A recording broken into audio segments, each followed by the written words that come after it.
Yeah,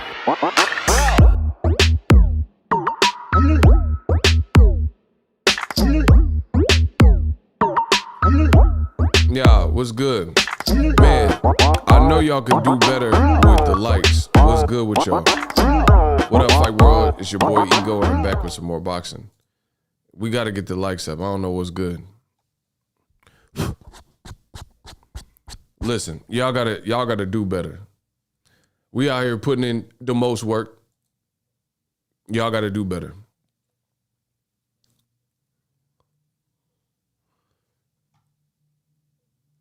We gotta get that up.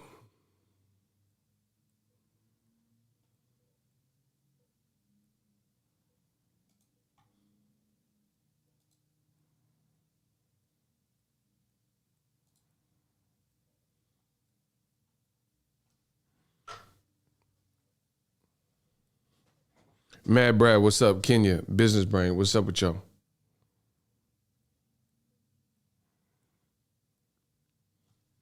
What's good with y'all? We back. Terence Crawford, Shawn Porter, day after. The recap, just the remix.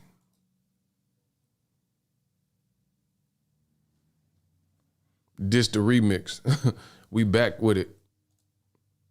Listen, for starters, shout out to my channel members and my shooters. For starters, I want to say shout out to everybody who holds the channel down. We did great with the Crawford Porter sales using my affiliate link. Listen, you can go to my link tree. There's all my affiliates. We got a new one with Kenichi Bear and Hibernation 5. Check out those headphones. But we did great with I'm Disney Ego. Look, you see it. We skyrocketed it. Look. So appreciate everyone who used my link to order Crawford. Look, you see how we just spiked up? Man, I told you, we out here getting it. I'm Disney Ego. Yeah, so shout out to everyone who used my affiliate link to order Crawford Porter. That's why, listen, it's funny when people in boxing, y'all have to understand this is what I do. Every single day, this is what I do. Boxing.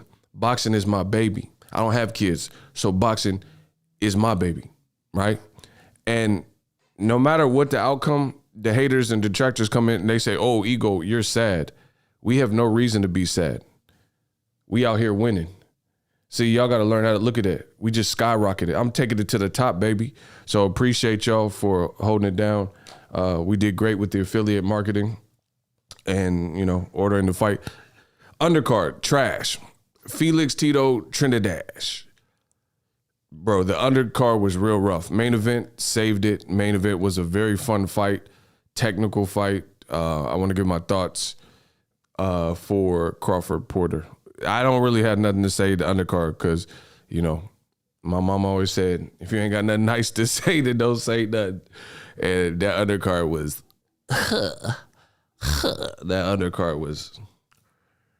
whew. Fatality. Yeah, I wasn't feeling that.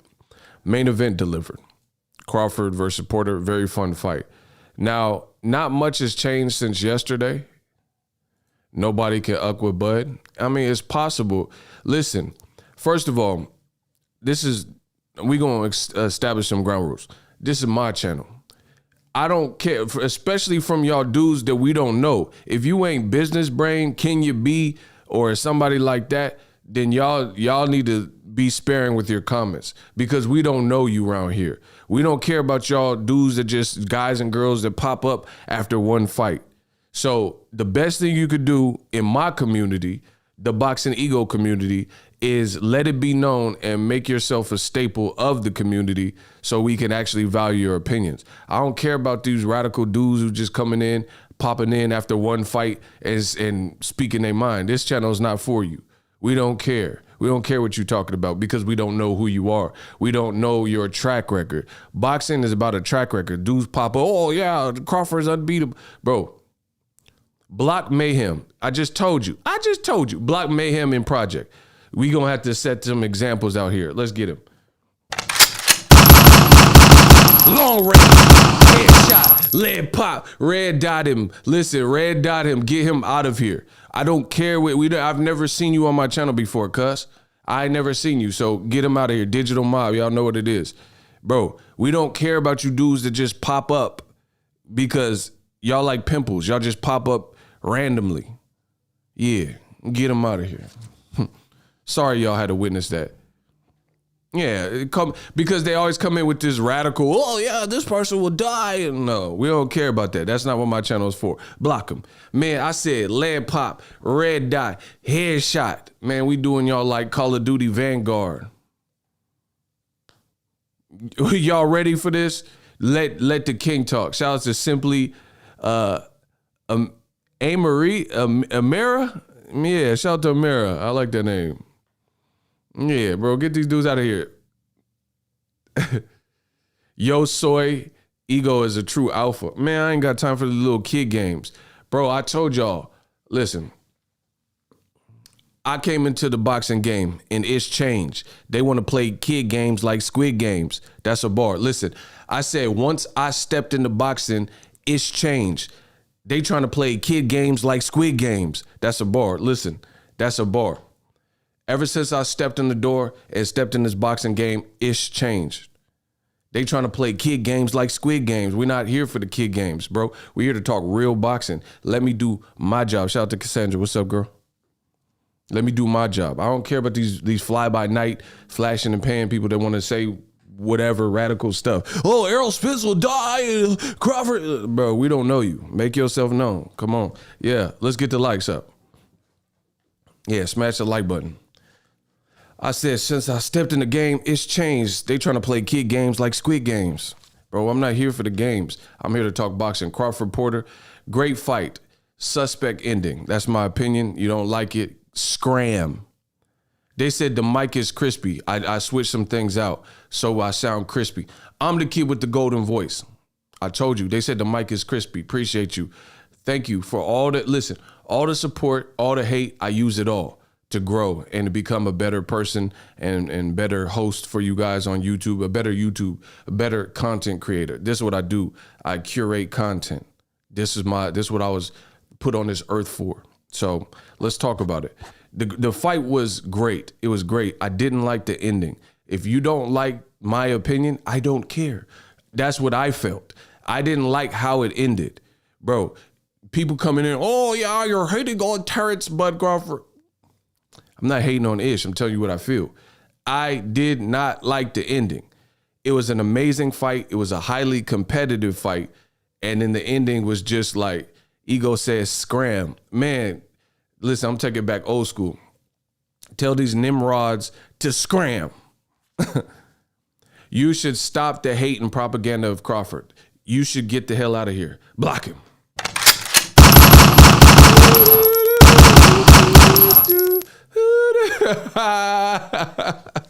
Right. Block him. Yeah, it's over.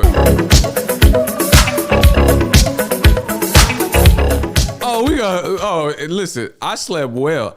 Bro, you ever get too much sleep? I slept like 10 hours. I was like a vampire. Bro, I'm ready. Like Tevin Campbell, I'm ready. Listen, I'm the new Tevin Campbell. No, never mind. I can't say it. But listen, get him out. Scram. It's over.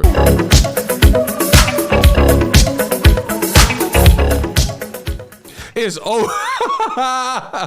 Bro, I slept well for this because I know these Nimrods was coming. I knew they was coming. Listen, shout out to Kenya B. Look, shout out, my girl Kenya B like when I hit that Thriller.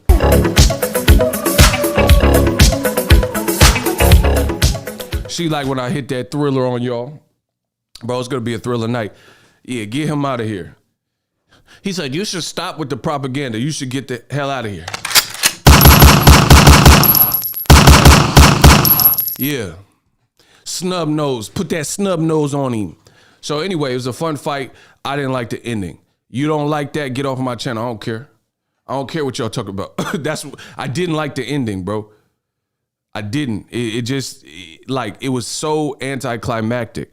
Now, for some reason, the Bud Crawford, fans or whatever, they saying I'm hating on Bud and all this weird stuff, bro. I didn't like the ending. I didn't blame Bud. Bud showed up. He got the stoppage. He did what he was supposed to do, right? He didn't cause He's not Kenny Porter. You know what I'm saying? So how's that hating on Bud? Bro, boxing, some of y'all act like little girls, bro. Some of y'all act like little girls. I'm not here for the kid games like Squid Games. I told you. Bro, my thing is this with the ending. One, Kenny kind of threw Shawn under the bus. And what he said, maybe it's true. Maybe it's true. But it was just anticlimactic how it ended. I like your channel, but it seems like if anyone says something positive about Crawford, you block him. Block him too. That's what's up. Thank you. Thank you for sharing that. Yeah, block him. It's over. Yeah, block him too. Yeah, anybody else, step up so my shooters can decimate you in front of everybody in broad daylight. Rockabye, baby. Bro, I don't care what none of y'all talking about with the foolish stuff. Yeah, man, I like your chat. I don't care. You gonna have to like it from afar. Listen, I'm the bad guy. It's the return of Jafar. Listen. Bro, I'm the bad guy of boxing. I'm the villain. It's the return of Jafar. You said you like my channel, but you gonna have to like it from afar because you out of here. Get him gone. Yeah, we playing red light, green light. They want to play kid games like Squid Games. Let's play red light, green light. And y'all getting blasted. Now let the king talk. Yeah, y'all gonna let the king talk. I did not like the ending. There's nothing any man, mortal, immortal, bro, there's nothing none of y'all gonna do to stop that. There's nothing, listen. Oh my gosh. I said, it's like a Disney movie. I guess I gotta be the villain. Return of Jafar. You said you like my channel, but you're going to have to like it from afar. Snub nose. Bro, oh my God. I told you I slept for this. I slept well for this. I didn't like the ending. One, Kenny Porter threw his son under the bus and said he wasn't training. That made it kind of like anticlimactic. He said he wasn't training, like doing what I wanted him to do. You know, I could pull up the quote if you guys need. You know what I mean? He said he wasn't training, doing what I was doing and stuff. And it made it, and he said it was a bad, like basically it was a bad camp. You know what I'm saying? So that's not, after what was a great fight, that's not really what you want to see. You know what I'm saying? And then now, like, so here's another reason. Let me combine this. Let me combine this for you. See, shout out to Al Walker. I told you I speak. I'm the people's champ. This man's so corny. Block him. That's what's up. Say less. You don't have to watch me. Say less. Block Thomas Steele, man. My shooters gonna pull out that steel, man. Listen. Oh my gosh. I said, right about now, it's about to get real, man. Block Thomas Steele, man. My shooters make him see steel, man. I got the juice. You get stole like steel. Man, come on, bro. Stop playing with me. Stop playing with me. Stop playing with me. Listen, I said it's about to get real, man. Block Thomas Steele, man. Shooters make him see steel, man. Let's go. I'm ready for this. So after the fight, again, I'm not blaming. I can't. If Porter had the worst camp ever, I'm not blaming Bud Crawford for that. It's not his problem. It's not his fault. But it made the fight. It made, to me, Poppy, why are you hating on Crawford? Block him. It made the fight anticlimactic to me. Because when you listen to what was said, like kind of before and after, see, look, shout out to Joe. He said it was a lackluster ending. Oh, they want the gunshots. Yeah. So it just made it anticlimactic. So like when I'm kind of looking at this whole situation, and again, I'm not blaming Crawford. Crawford, all he has to do is train his butt off, prepare for the guy that's in front of him. And that's what he did. You know, he prepared for the guy that was in front of him and he got the stoppage, became the first. But to me, there was obviously some level of discord for Kenny Porter to react in that way and some type of disconnect. So to me, after further review and like just thinking about how weird the ending was to me, I think there's more than meets the eye. And these are the things that to me post-fight it made it anticlimactic. For example, again, I'm not blaming Crawford. Crawford can't control what Kenny and Shawn had going on, or if Shawn, but now this put me in the mindset of Shawn Porter possibly was checked out as a fighter, and he was ushering in this new career of a YouTuber, a podcaster, a commentator, because post-fight, he said that he was going to retire after the Errol Spence Jr. fight. I didn't know that. I don't know how many of y'all knew that. I don't remember him saying that he was going to retire 2-3 years ago. And I'm going to tie it all. I'm going to thread it all up for y'all. So I don't recall Shawn Porter saying he was going to retire after the Errol Spence fight. Right? Then we had this long pandemic that we're still in, and he hasn't fought in 455 days. Crawford ain't fought in like 375 days, whatever, blah, blah, blah. So they both haven't fought in over a year. And then post-fight, all this stuff comes out, it just lessened it for me. Because Kenny Porter saying, oh, Shawn wasn't listening in training camp. He wasn't going hard like I wanted it to and like I was asking. And then Shawn Porter abruptly, he doesn't say, oh, I'm going to go home and think about it. He just at the press conference says, yo, I'm out, I'm retiring, and da-da-da-da. So to me, this what it feels like. It feels like there has to have been a conversation between Kenny and Shawn Porter where they both were in the know that Shawn Porter was possibly, and you guys can say, oh, you're making excuses or whatever. The outcome is the outcome. So this is not an excuse. This is my interpretation of it. So to me, Kenny and Shawn Porter must have had behind the scene chats that Shawn Porter was on his way out. You know what I'm saying? He wasn't going to be fighting much more. Shawn Porter said this. He said, win, lose, or draw, I was retiring after the Crawford fight. Unbeknownst to me and many of the fans, I didn't know that. So to me, it seems like Shawn Porter found a love for the Hollywood, the commentating, the podcast. I mean, who wouldn't? Like me, I don't have to. I do these videos and I get paid well. I don't got to get punched in the face. I don't got to get socked in the ribs. I don't got to get punched in the groin on mistake. I don't have to have a bloody nose. You know what I'm saying? So who wouldn't want to do a profession where you get to talk something you love, like me, talk boxing, and then not also get beat up and have swollen eyes and black eyes and stuff. So to me, this fight, the reason why it was lessened is because it just felt like this was like in the movies when there's someone who's a bank robber and they're going on the last heist, and then it's just like we going all out for this last heist, and we gonna roll the dice. That's what it felt like. And going into the fight, I didn't know none of this stuff was the case. You see what I'm saying? I didn't know Shawn Porter, win, lose, or draw, was planning on retiring. I really didn't. See, look, my man said Porter was checked out, but was too much. So that's what I'm saying. And I suggest this for everybody. And I said this before. Look, and he said the last heist never goes as planned. Facts. Yo, y'all got to get the likes up. My time is money. We made a lot of money with the affiliate marketing for Crawford Porter. I don't really have to be here.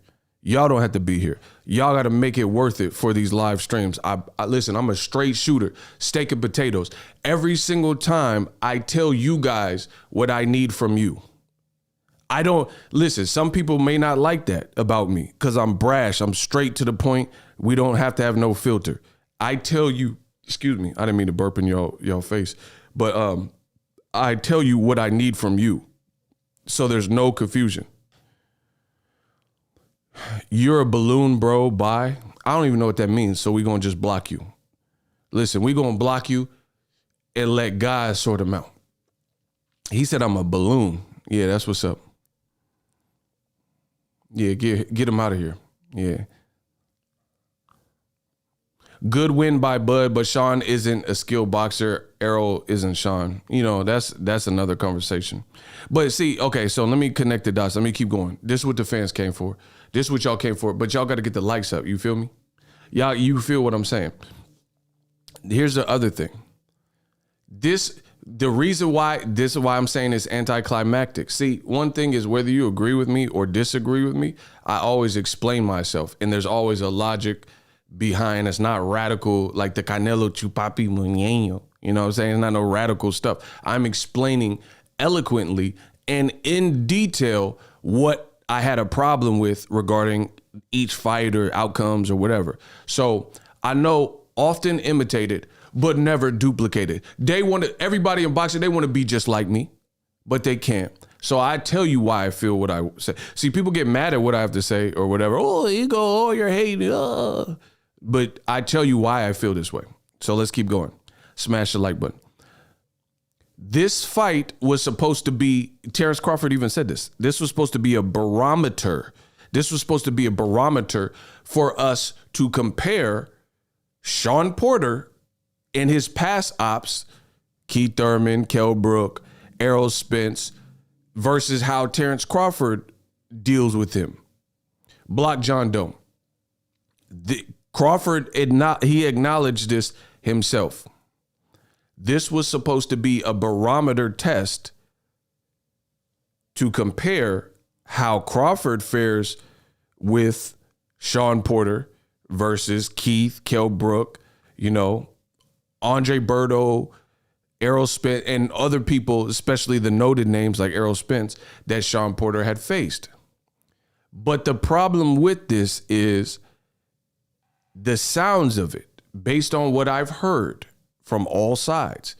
Shawn Porter doesn't, to me, can we say Shawn Porter was the same version and the same level of hunger from the Kell Brook fight, from the Errol Spence fight, when he's telling you he was going to retire?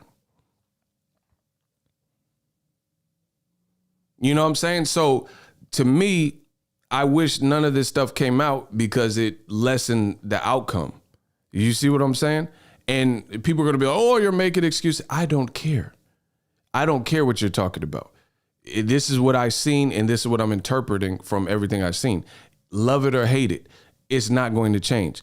So to me, I don't know coming off a year plus layoff, well, I'm talking about in hindsight. I didn't know Shawn Porter was talking about retiring after Errol Spence. First of all, I didn't even do a fight prediction.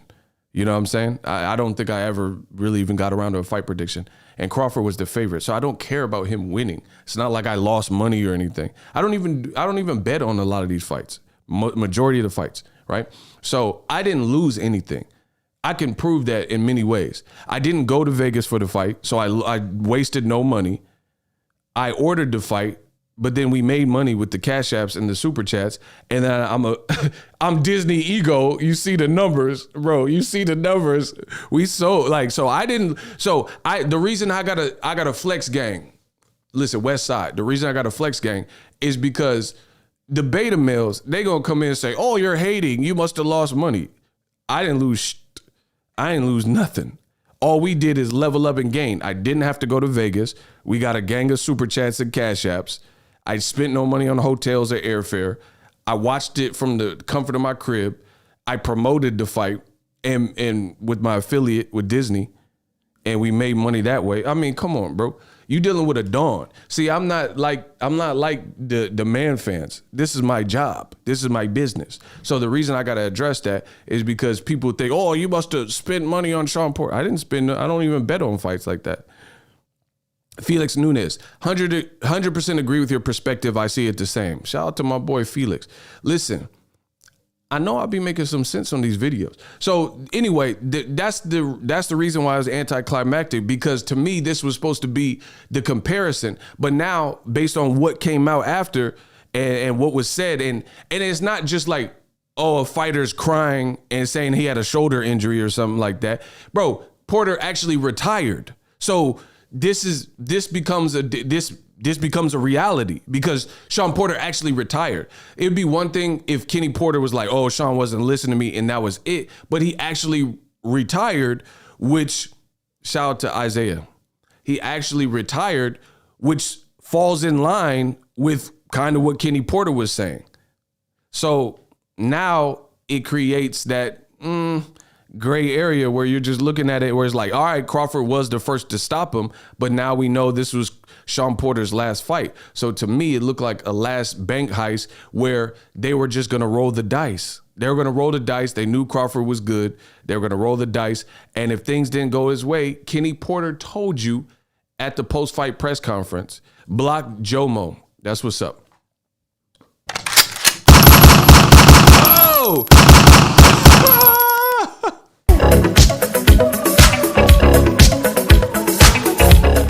Yeah, get him out of here. He got to go. Yeah. So put all the pieces together like I've done. Post-fight, Shawn Porter retired. He was asked in an interview, would you consider, bro, I'll play the interview. How about that? How about that? How about that? Catch you outside. How about that? Listen. Yo, get the likes up, man. I told you I'm the greatest boxing's ever seen. You dealing with a real one. You dealing with the Dawn. Listen, I get it on, and you dealing with the Dawn. You dealing with the Dawn. So, again, this is not like a fighter just saying, oh, I had an injury, and that's why my performance looked. Did he actually retired? Shawn Porter retired, bro.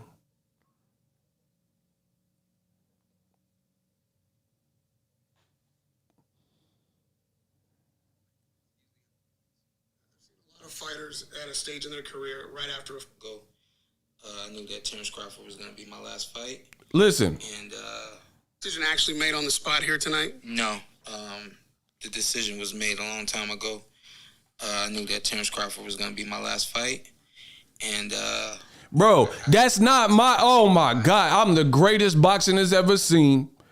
I'm the greatest. I shook up the world. Rumble, young man, rumble. Bro, so that to me hurts the fight when you have a person saying, no, I knew that the fight, my future in the sport of boxing was already determined prior to the fight. And all the dots add up.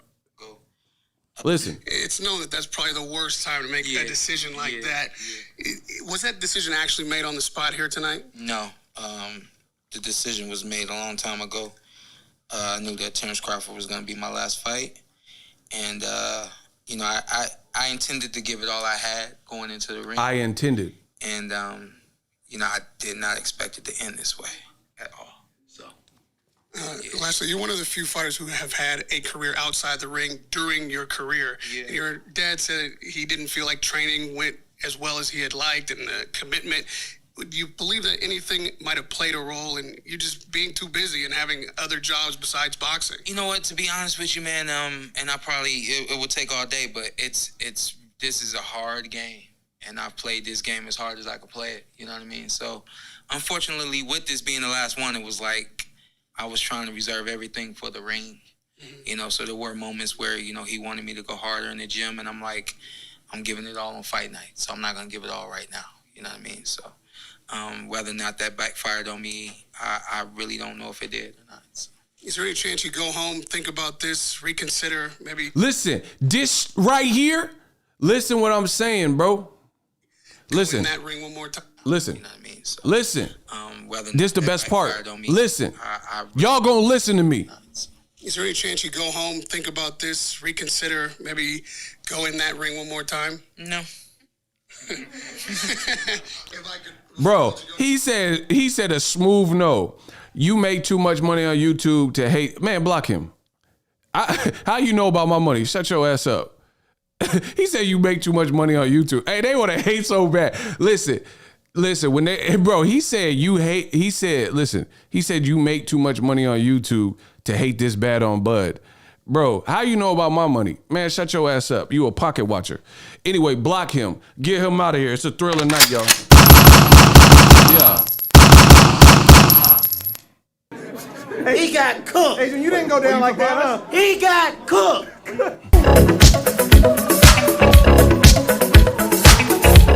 Yeah, shout out to Business Brain. He on demon time. Listen, when they hate, donate. That's all y'all got to do. We not worried about what they talking about. So before I was so rudely interrupted, listen how smooth he said, do you think, he said, do you believe that you would possibly go home and reconsider retiring? He said, nope. Listen. I need to go harder in the gym, and I'm like, I'm giving it all on fight night, so I'm not going to give it all right now. Listen. You know what I mean? So whether or not that backfired on me, I really don't know if it did or not. So. Is there any chance you go home, think about this, reconsider, maybe go in that ring one more time? No.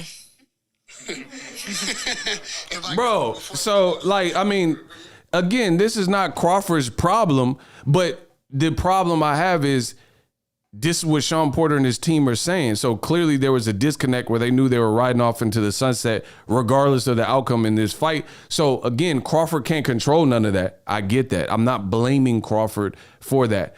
But if I'm going to use this fight as a catalyst and compare it to Errol Spence, then it's hard for me to do that when he's telling me these things. This is not my opinion.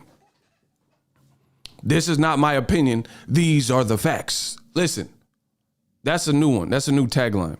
These are not my opinions. These are the facts. So again, that's what made the outcome. It was a great fight up until the moment, but how the towel came in and whatever, plus hearing all this stuff and him actually retiring, it lessens the fight. I promise you, it lessens the fight. Like, this is not like Mayweather whooping up Manny Pacquiao. It's up to my promoter. And he's like, oh, my shoulder was bad. Because I don't know if that's true or not. You know what I'm saying? You stepped up in there, blah, blah, blah. But to me, based on what I'm hearing and based on how he actually retired after the fight, it looks like Shawn Porter he knew this was his last hurrah. Every time he fought the big name, except for like Danny Garcia, Andre Berto, and a couple guys, he came up short. Like the Kell Brooks, the Keith Thurmans, Errol Spence. So and he has this backup job of being a commentator. He worked with the Olympics in Ring City and all this stuff, and he's doing his podcast. That's where it sounds like his brain is. Now I can understand, not saying I agree with it, but now I can understand the Kenny Porter comments a bit more, where he knows his son ain't dialed in like he was in the past and maybe lost some hunger. So he was like, man, he gonna get cooked. Crawford's a hell of a finisher. Now, because remember, people were like, this was rigged. That's probably why people felt like it was rigged, because we know what Shawn Porter, at the very least, when he gets knocked down, he's gonna get back up and try his best. But that's why, how they say father knows best. Maybe Kenny Porter knew that his son wasn't doing the drills. For all I know, Gervonta Davis might have been piecing up Shawn Porter. And then these are things that Kenny Porter may have seen. And he knows that Kenny Porter knows maybe his son is into his podcasting and commentary, and this was the last one. So he's like, man, I ain't going to let my son be no highlight reel. In comes the towel. And by doing that, it reminds me of, like I said, it reminds me of playing Madden. You guys ever play Madden online? And you playing online, you whooping somebody, and then it's like the player has requested to concede the game, and then you say nope, and then it's like your opponent has left. The player has left the game. That's what the outcome of this fight felt like as a fan. As a fan, it felt like they try to concede, your opponent has left the game. So it still goes as a win for you, and it still goes as a loss against them on Madden. But it just demolished. Crawford is one of the best finishers in boxing. He's one of the best finishers in boxing. But I don't like that rage quit. Nah, see, y'all mad at me because I don't like rage quits. And like I said, from all the puzzle pieces and what I'm hearing, and Shawn Porter, he said, do you think you'll go home and reconsider and possibly step back in the ring? He said, nope, smooth. So to me, this was a retirement fight, and he was going to try his best. And if it didn't work out, then what happened. He was just going to be like, all right, I'm a commentator now. And he's like, I gave all I could give to this game and stuff. So to me, it just hurts, because this is the fight that we're supposed to be compared to Errol Spence. So I don't know. Bro could have waited a week to announce his retirement. Facts. Shout out to Frankie. Yo, y'all got to get the likes up. So to me, the rage quit is what sits wrong for me, because the fact that he retired on the spot, it just lets me know that this was a lingering conversation. You see what I'm saying? This had to be a lingering conversation that Kenny and Shawn knew. And again, he's going to try his best. And if it didn't work out for them, if it didn't work out for them, they were just going to, pack it in and retire either way.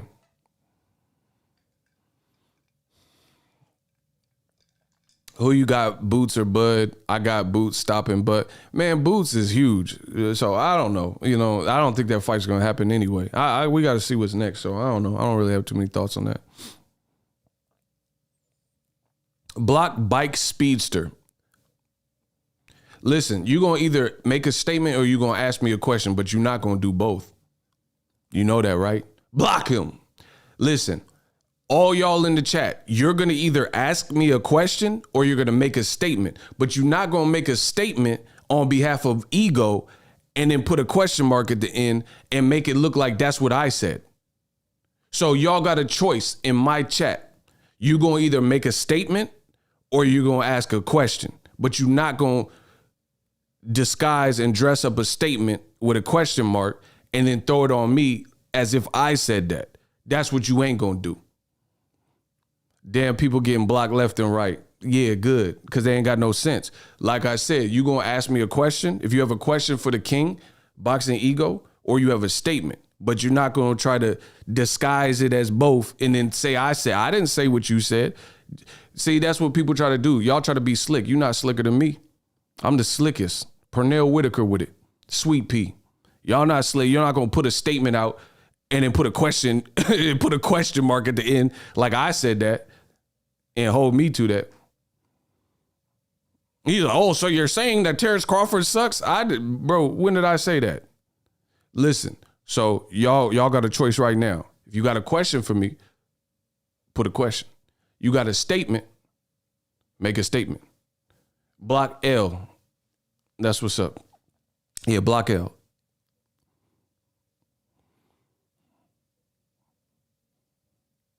Crawford is the best at 147. Facts. It's not a fact, but he might be.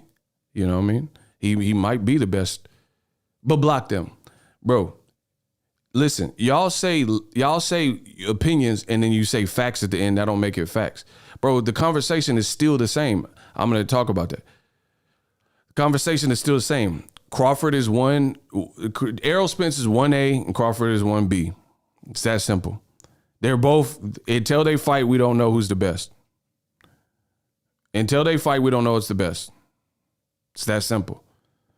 It's because Jaron Ennis is the future best, but as far as accomplishments, accolades, it's between Errol and Crawford. You sound mad at Bud. Facts. That's what's up. Block him. Welcome to Jurassic Park. Bro, I slept well for this. Yeah, welcome to Jurassic Park.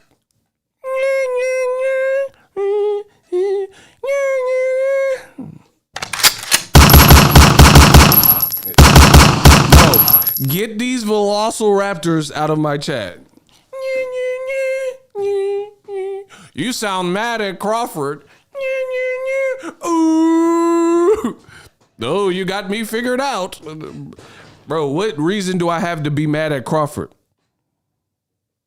Y'all just say stupid stuff. You're mad at Crawford. Bro, Crawford got me paid last night. What y'all talking about? Bro, yeah, I'm mad at Crawford. Yeah, I'm super mad. Yeah, I'm so angry with Crawford. Look, bro, you see that spike? Bro, you see that spike though? What y'all talking about? Oh yeah, man, you're terribly upset with Crawford. Oh yeah, I'm so upset. Oh, Bud, you bastard. Yeah. Bro, I didn't spend no money. All we did was make money. What am I mad at? What am I supposed to be mad at, bro? Y'all tripping, bro. Bud's a beast. He's a monster. What can I say? And he got a double knockout. He knocked Bob Arum out that chair. Bro, Bob already looked like he was finna fall out that chair, cuz. Bro, Terence, he the first fighter in history to get a double knockout. He knocked Bob Arum. Bob Arum, he was already getting a little sweepy. Bro, the way Bob Arum, bro, come on, bro. They know not to put Bob Arum in that chair like that. Bro, they had Bob Arum in the chair. He at the edge of deceit. Bro, they had him at the edge of the chair like this, though. Like the Chucky dog, bro. Bro, y'all got to help Bob get him, you know what I'm saying, a little throne, something a little bit more secure. They had Bob at the edge like this. Bob talking about, don't push me because I'm close to the edge. We're trying not to lose our head. Bro, y'all got to push him back a little bit more. They go, Bud, man, come on, bro. They had Bob at the edge of the seat like, Terence Crawford, he's no longer with me, bro. Nah, come on. Y'all got to help Bob get in that chair a little bit better. Y'all wrong. Where Evan Corn at? He should have helped Bob in that chair, though. Bro, I seen how they had, they didn't even position Bob right. Like, that was wrong. They had him at Bob at the edge sliding off his, bro, he doing the cha-cha slide in that chair. Bro, to the left one time. Slide to the left. Slide to the left. Pick yourself up now. Bro, they had my boy Bob, the Bob father, doing the cha-cha slide. Top Rank got the chair. Slide to the left. Slide to the left. One hand. Get the hot seat now. Slide to the right. Slide to the right. Bro, who said he was doing a stanky leg? Nah, y'all doing too much, bro. They had him doing the Cupid shuffle in that chair, bro. Top Rank got to get some better chairs, though. My boy Bob was like slid off. My boy Bob will slide you, bro. So anyway, I don't know what I'm supposed to be mad at. I had an amazing fight night, Boxing Ego watch party. Crawford's a beast. Shawn retired. I mean, what am I mad at? Bro, Crawford got double knockouts. That man knocked 2 people out. And he cleared his throat. That's how you can tell Crawford from the hood. He cleared his throat, so you heard that part good. He said, I don't know how Bob's supposed to give me the fight when he ain't even got me like that. Like, bro. Bro, Crawford too hood. Bro, he for the hood, bro. He said, all right, what do you think? Bob said Josh Taylor next? Yeah, I feel Bob. I don't know how Bob's supposed to get these fights when Bob ain't got me. I wish everybody the best. And he gonna turn to the side. Oh, Crawford, bro. Omaha hood, bro. Omaha hood. Listen, they got blood. I was out there. There's bloods, all types of stuff out there, bro. Omaha, they ain't got nothing to do, so they just getting this. Bro, I'm telling you, that was so, bro, he did that so cold. And I don't know why y'all think I'm mad at Crawford. So Crawford's a beast, bro. He said, I don't know how Bob's supposed to give me anything when I'm not with Bob. You know, Merry Christmas. I wish everyone the best. Bro. Happy Kwanzaa. Merry Christmas. Happy Hanukkah to Bob, but he ain't got me no more. I wish everybody the best. Like, bro, put that mic down, bro. He hood. Hey, Omaha hood. Listen, the way he did that. Hey, bro. Take the mic away. Bud trying to catch too many bodies in the... He was smiling before the question was finished. Bro, this man's... Bro, Bud like Bebe's kids. I ain't even gonna hold you. Bro, Bud is like Bebe kid. He bad. You mentioned Josh Taylor. Is there any individual fight out there that appeals to you more than others? And secondly, when do you make the decision? How do you kind of go through it? The decision's already made. Well, I'm pretty sure my decision is made. Oh, when he cleared his throat, it was a wrap, bro. Bro, Bud a cold killer. Is there any individual fight out there that appeals to you more than others? And secondly, when do you make the decision? How do you kind of go through it and come up with your decision? Well, I'm pretty sure my decision is made already. You know, Bob couldn't secure me the Spence fight when I was with him. So how you gonna secure me the Spence fight when I'm not with him? So, you know, I'm moving forward with my career right now, and I wish everybody the best. Hey, bro, he said, I wish everybody, bro. He did like LeBron James going to Miami. I think the decision, this was an easy one for me. Bob couldn't give me the Errol Spence or Pacquiao fights. So I'm taking my talents to South Beach. I wish y'all the best. Bro, Terence Crawford did it like LeBron. He did it like Bronny when he left Cleveland to go to Miami. Bro, he did a Braun announcement on the post-fight press conference at the top rank. Bro, that's a double knockout for Bud. I'm pretty sure the decision is already made. Bob ain't get me when I was with him. So how you gonna give me anything when I'm not with him? I'm taking my talents to South Beach. I wish all y'all the best. Merry Christmas. And then he gonna turn to the side, bro. I'm never going back to Omaha. Listen, nah, bro. They too treacherous out there. I've been out there like 18 times, but I ain't going back, bro. That's how they doing, bro. Nah, bro. They do. I bet, hey, that timeout chicken is good, though. You go out to timeout chicken. Bro, I could tell the chicken spot was going to be good when I went to Omaha by the people who was working there. They looked like you the perfect chicken greaser. You see what I'm saying? Bro, the cook, I'm a visual learner. So when I went into timeout chicken, like the cook, you know, when the cook look greasy, you like, all right, he putting his foot in this meal. You see what I'm saying? Do y'all understand what I'm talking about? When you go to that restaurant, it gotta look like a cook. You like, bro, you go to a restaurant and the cook look like Kylie Jenner or something. You're like, nah, bro, that looked like a cook, bro. When I went to Timeout Chicken, it looked like a cook. I mean, it had pimples. Like, you been eating the chicken too. Yeah, I that's what I need to see. You need to look like Robert England out this motherfucker to make me you know what I'm saying? Like you see Big Mama, she got them arms. That's how you know the mashed potatoes and gravy finna hit. Bro, when someone cooked, you go to a little gathering and she got that extra, you know what I'm saying, that extra underneath the arm. That's how you could tell when the food really finna hit. Like, I don't like just anyone mac and cheese though. But if you got that arm, I'm more inclined to like your mac and cheese. You want your cook to look like Lizzo. Facts, bro. She better look like Lizzo, Rakishi. Yeah, that's what I need.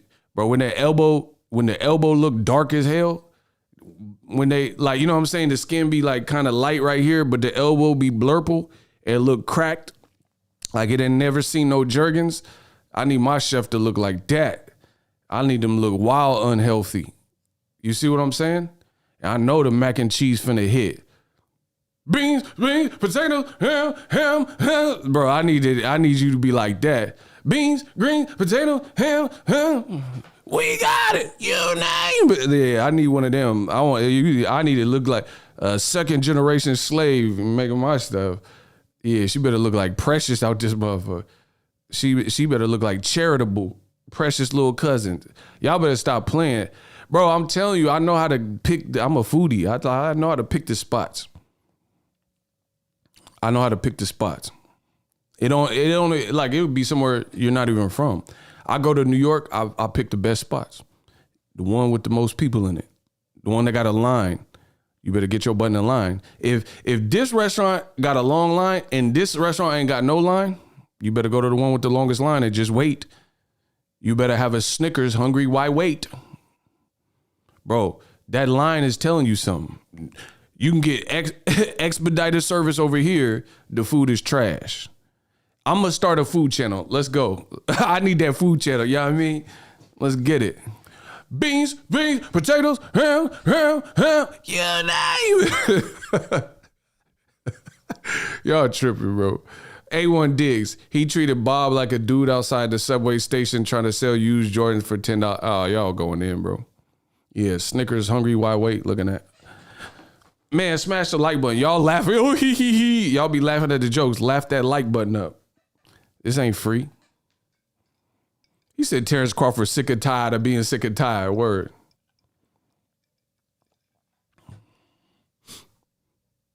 Bob Arum, I'll admit, but no, y'all tripping in the comment section. I want to bring my first aid kit to the function. I don't get that. First aid kit. I don't get that one, but whatever. Long food lines are the best. Love from the UK. Facts. That's how I pick the food. I use Yelp too. I use Yelp. The only thing on Yelp is sometimes I be seeing some of the white people just be complaining about everything on Yelp. They're like, I went into the bathroom and they didn't have 2-ply. Like, what that got to do with the food? You see what I'm saying? You ever go on Yelp and then the people just be nitpicking little stuff? I don't like that. Like, I feel like if you leave like an Amazon review or you leave like a Yelp review, it has to be pertinent to the product or service. You know what I'm saying? But I went in there and the waitress had a booger in her nose. Like, I mean, was the booger in the food? She put the booger in the food? Like, what you saying? You know what I'm saying? What you saying? Where was the booger at? Like, you tripping over? It's a booger. We all got mocos. You talking about a booger? I'm talking about the food. If she smashed the, you know what I'm saying, put the booger in the mashed potatoes, then okay, we got a Houston, we got a problem. But she put the booger in the food, like she smashed it on the tray. Like, what happened? She just had a booger. You know what I'm saying? Some of y'all be having them little cliffhangers, and y'all had the little crustaceans in y'all. You know what I'm saying? I know y'all work with the person. You know what I'm saying? You sick and you wake up and you got that crustacean. It just be crusted. That encrusted pixelated booger. Oh, this stream is going down fast. Bro, you know what I'm saying? When you be sick as hell, you got that stuffy nose, you wake up and it be pixelated and encrusted. And you have to you go in the bathroom, you have to chip away at it. You get a little chisel. What is it? You be picking it off. Y'all like to picking it off. Y'all nasty. Y'all like when it's all it's all fossilized and petrified in your shit. It low-key hurt a little bit, you know what I'm saying? God. Bro, y'all laughing because I know y'all know what I'm talking about. When it be encrusted, it'd be like, you know what I'm saying? You be finding stuff Indiana Jones can't even find.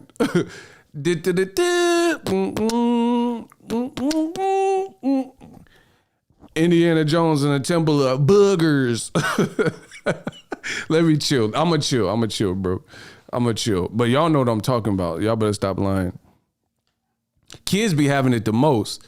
Bro, you know them boogery ass kids, it be all down here like Roscoe from Martin. Y'all better stop playing, bro. He said that 3-year-old snotty face. Yeah. And kids will eat with the snot on their top lip. So you eating, yogurt with you eating yogurt with a little bit of snot, mucinex mixed in. Nah, bro. Y'all nasty as hell. Oh, my Amazon package is here. Man, I'm about to go get this Amazon. Anyway, congrats to Bud Crawford. But I guess back to the fight or whatever. It just the anticlimactic ending. Again, I'm not blaming Bud for it, but it sounds like the Porters knew that the time was now. I think Shawn's in this podcasting bag. You see what I'm saying? Can you be? Can you be? Come on. Y'all tripping. Where is Tania? I don't know where she's at.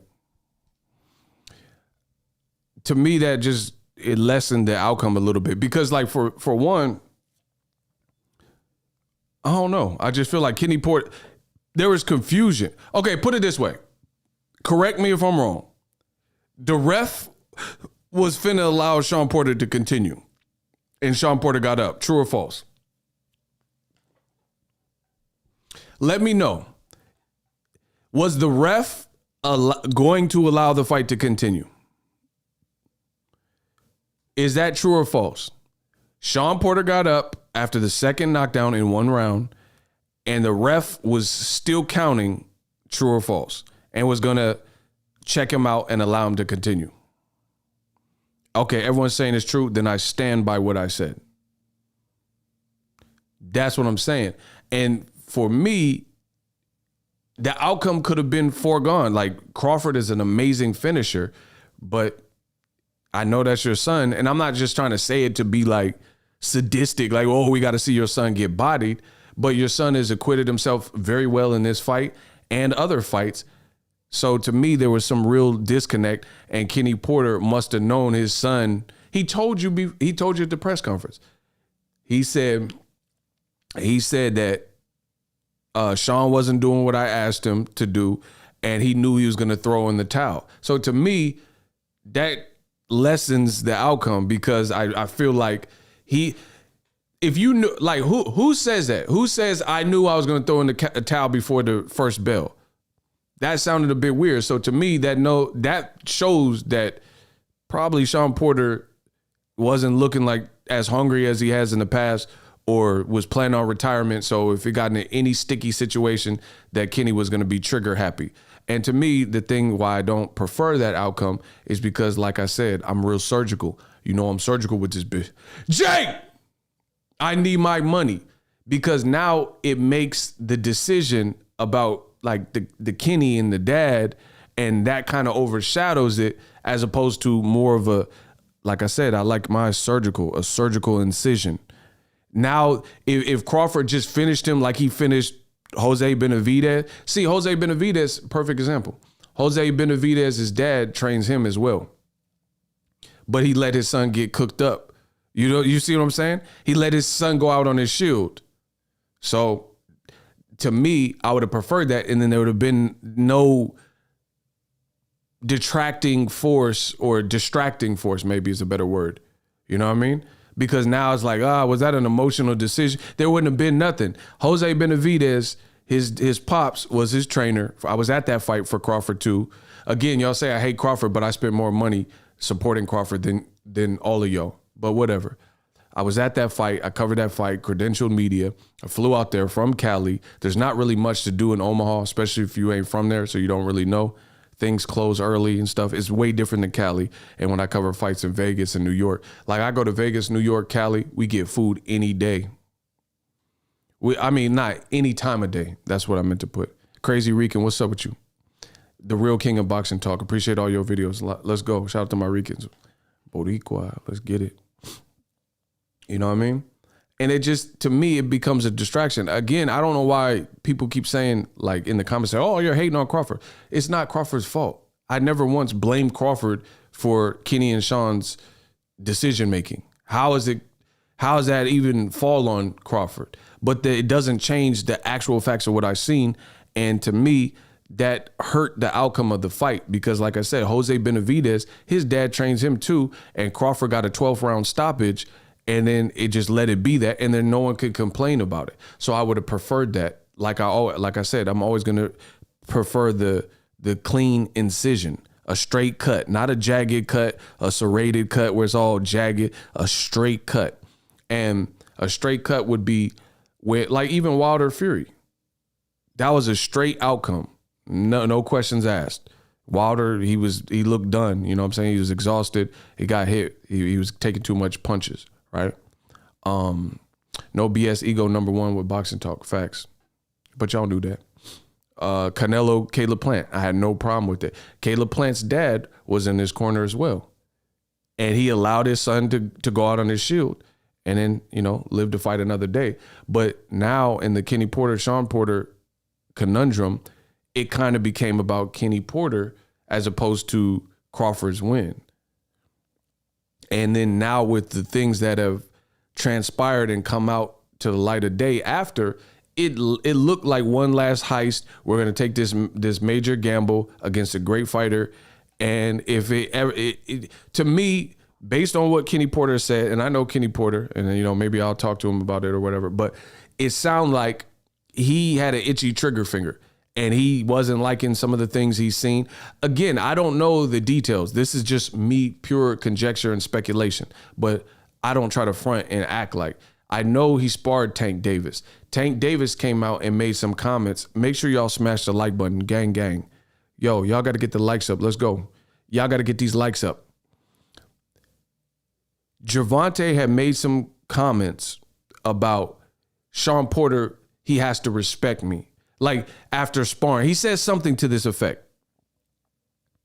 He says something like Shawn Porter will tell you that I'm the truth or something like that. So with that being said, and then Shawn Porter, this is what I'm putting together. So again, I'm letting y'all know this is my opinion based on the tons of information, and I'm putting together what looks like it is a plausible outcome, right? So Tank Davis vehemently, like confidently spoke about like Shawn Porter knows I'm real, or he says something to this. So like basically that makes me believe that Gervonta Tank Davis was doing his thing in sparring.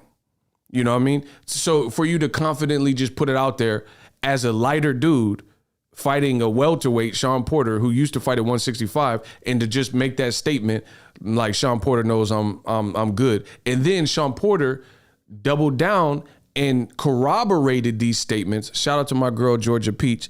I got my peaches out in Georgia. Shout out to Georgia Peach. Gang, gang, smash the like button. Let's go. Let's get it. Then, so see, when I'm coming up with it, because I know the old media and the haters, they're going to be like, oh, it's a conspiracy theory. But I'm giving you all the steps. So it's not really a conspiracy theory. It all adds up. So Tank boasted that Shawn Porter knows I'm real. And he has no beef with Shawn Porter, so he's not going to leak the sparring like Ivan Redcash or something like that. So to me, it's making me feel that Tank Davis was doing his thing with Shawn Porter, right? Right? Then you have the fact that Shawn Porter, before the fight, before the actual outcome of the Crawford fight, he was like, no, man, that boy Tank is sharp. Oh, he's sharp. So he's pretty much corroborating Tank's claims. So I trust that. I trust that Tank must have been probably doing good in sparring if he's saying what he said and then Shawn Porter is not refuting it. Because normally if it's like Devin Haney and Teofimo, you hear conflicting reports as to what actually happened in sparring. Tank said he can hold his own. Okay, that's his exact words. Thank you. Exactly. So to me, that's probably Tank being cool and not, you know, what happens in the gym stays in the gym, but saying I was getting off. That's how I interpret it. So between that makes me feel like Tank was doing his thing with Shawn Porter. And then Kenny Porter didn't like some of the things and didn't feel Shawn Porter was pushing himself. I mean, this much was said post-fight. Kenny Porter said, oh, I didn't like how he was training. He said the training. He said basically my son was going out there blindfolded, or he said something like that. I mean, I could pull it up if y'all prefer. So to me, all that hyperbole and stuff that happened after, it kind of lessened it because we were using this as a comparison to Errol Spence. But now with all that, Artman, what's up? With all that being said, I don't know that I can't really say that's 100% the same Shawn. Honestly, it's preparation. He didn't prepare like I wanted him to prepare. So that just makes me say, you know what? I don't want him in that situation. He fought a great fighter. The guy is super sharp, and he's at a deficit. It's like fighting this guy blindfolded, and you're in a deficit like that. So I wasn't going to let that happen to him. He looks in great shape, but only you knew what happened in the gym. How would you have liked for him to prepare that you didn't see? I mean, you know, when the guys get to certain levels, they believe they know what they're doing, and they don't necessarily take all the information. So, you know, this is where we at with it, and I had to make that decision. It's an easy decision for me. It's easy. He lives right across the street from me. I'll be having breakfast with him in the morning. It's easy. Andre Ward said you didn't stop it because of what happened there. It was about what you were seeing could happen. Was that accurate? Oh, no, definitely what he did. You know, and Shawn was hurt. And moving forward, this guy is, like I said, he's a sharp fighter. And my kid is at a deficit at that point. He can't defend himself like he should, and I had to protect him. So I don't know, bro. To me, that doesn't give me a good indication, because like we've always seen Shawn Porter, if he got dropped or whatever, get back up and try to war back. Broner, he got back up and seemed focused. Errol Spence, he got back up and seemed focused. So if we're trying to comparison, it makes it hard. It created a bridge between the comparison. And that wouldn't have been the case if Terence Crawford would have had just the standard finish, you know what I'm saying, where people weren't questioning why Kenny Porter did it and all that. You know what I mean? So that's just the reality of it. It just killed the vibe for me. You know what I mean? The rage quit, killed the vibe. He's saying he's at I don't mean only they know what they're referring to, but he's saying that he was at a deficit and it was like him fighting blindfolded. So it just makes, was he just not training the same way he did, or was Tank getting the best of him in sparring? Like, what went on? You know what I mean? For those comments to come out. And then people are mad at the comments because they felt like, hey, you throwing your son under the bus with that. So to me, these are the reasons why the outcome was anticlimactic. And you could say, oh, you're hating on Crawford, whatever. I'm not hating on Crawford. He stopped him, but it makes me wonder, and it makes the comparison harder for me to make. Is this the same Shawn Porter, especially when he's coming out after the fight and saying, yo, I've been thinking about retiring. I knew I was going to retire. I was going to retire after. It just sounded like he kind of checked out.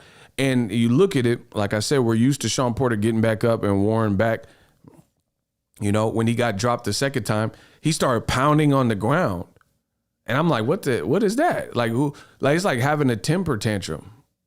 Like, you know what I'm saying? Like, I don't even remember that, bro. I don't remember somebody doing that like that.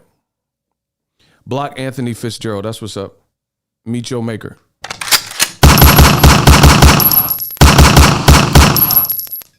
Yeah, get him out of here. Bro, he started punching, like full force, punching the canvas. That was weird. I didn't understand what that was. Why did he punch the canvas? What? Because it was just, bro, okay, put it this way. When I watch boxing, the outcome should not be confusing to anybody. I'm going to always have a problem if I'm watching in real time and there's any level of confusion, because boxing shouldn't be confusing. You should be able to follow what you're visually seeing. So anytime, like, okay, when I'm watching here's an example. When I watch Carl Froch versus George Groves, the first fight, not the second one, because he got blasted in the second one. But some of y'all don't know this because they don't know your boxing. Carl Froch, George Groves, it was like the same type of thing, whereas like the fight was action, George Groves was hurt, cool. And then Carl Froch had him in a headlock, and then the ref had Groves in a headlock and then waved it off. And I'm like, what just happened? So mark my words, anytime this happens in boxing, you're hating on Crawford and all this stuff. Anytime this happens in boxing, you're going to have a problem for me, because boxing you should be able to easily decipher and distinguish what just happened and why it happened. So George Groves, Carl Froch, I told you, I'm the kid with the golden voice. I'm the most consistent in boxing. He started punching the ground, and then he got back up and the ref was still counting. And then they're like, the fight's over. And I'm like, what happened? What happened, bro? So I don't think you should ever really be confused. Like when Canelo stopped Caleb Plant, I wasn't confused. There was nothing to be confused about. He was hurt. His legs were bad. Canelo loaded up on the punches. End of story. But this was confusing. So more often than not, probably 9 times, 10 times out of 10, the fact that everyone's confused shows you that there was like wires being crossed. And I don't think, like when I watch Mike Tyson fights, bro, I can understand exactly what happened and why it happened. And all of Crawford's other finishes. I was at Jeff Horn in Dongo. Block Mario. That's what's up.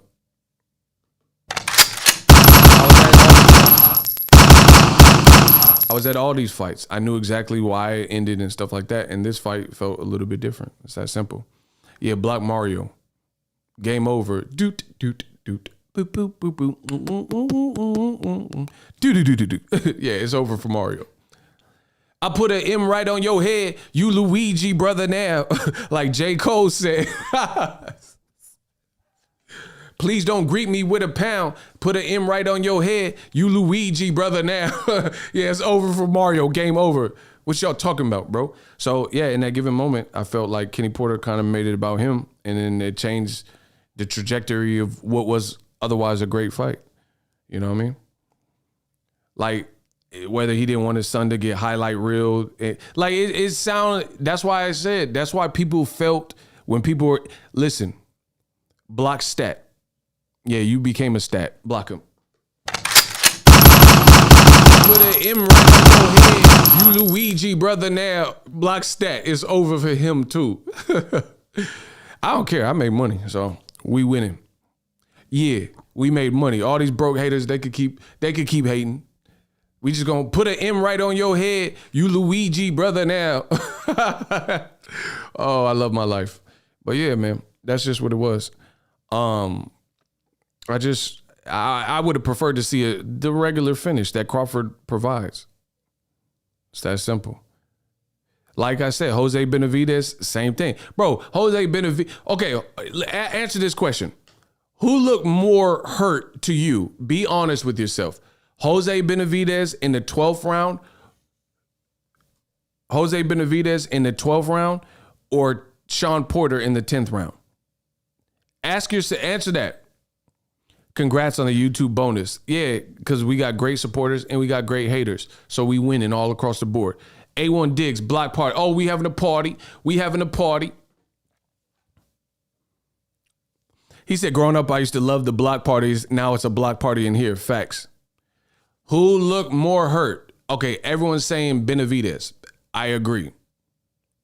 And Jose Benavidez's dad allowed his son the warrior way or whatever, and he just got beat. Shout out to B. Howard. Jacksonville, Florida. Salute to Eagles, Army, and New Media. Let's get it. Shout out to B. Howard. He said Jose was hurt, Shawn was off balance. See, that's what I'm saying. But Jose Benavidez, knowing what comes with this sport, he allowed his son the traditional, hey, if you can't survive this 12th round and the ref stops it, and then he stops it. That's what I would have preferred. Hey, who? I tried to use your link tester to purchase the fight and it wouldn't let me. Oh, that's a fly picture. Shout out to Destiny. No, it's all good. Somebody used it. A lot of y'all used it, so we winning. So shout out to Destiny. I mean, it's an ongoing thing, so I'll keep having my links. Appreciate y'all. Flea God sent $10 in the Cash App. Let's see what he's talking about. The money keep coming in. Okay. Porter never been knocked down twice in the same round.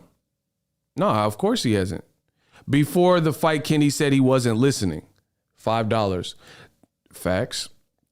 Bro, Crawford gets credit, but listen, nobody's going to change what I'm saying. Jay, best boxing channel. Let's get it, gang, gang. Nobody's going to change what I'm saying.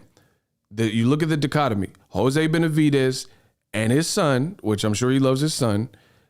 The end story was about Terence Crawford knocking out Jose Benavidez. It didn't become about Jose Benavidez Sr.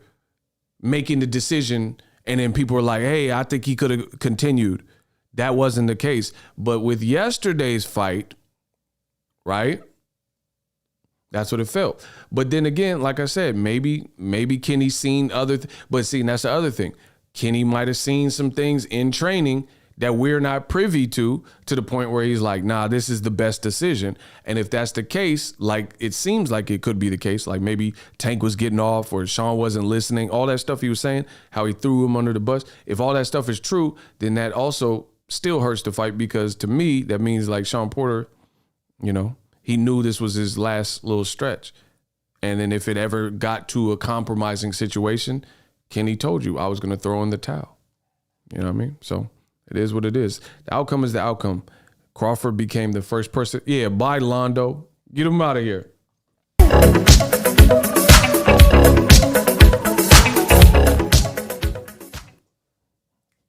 Bro, yeah, get Londo out of here.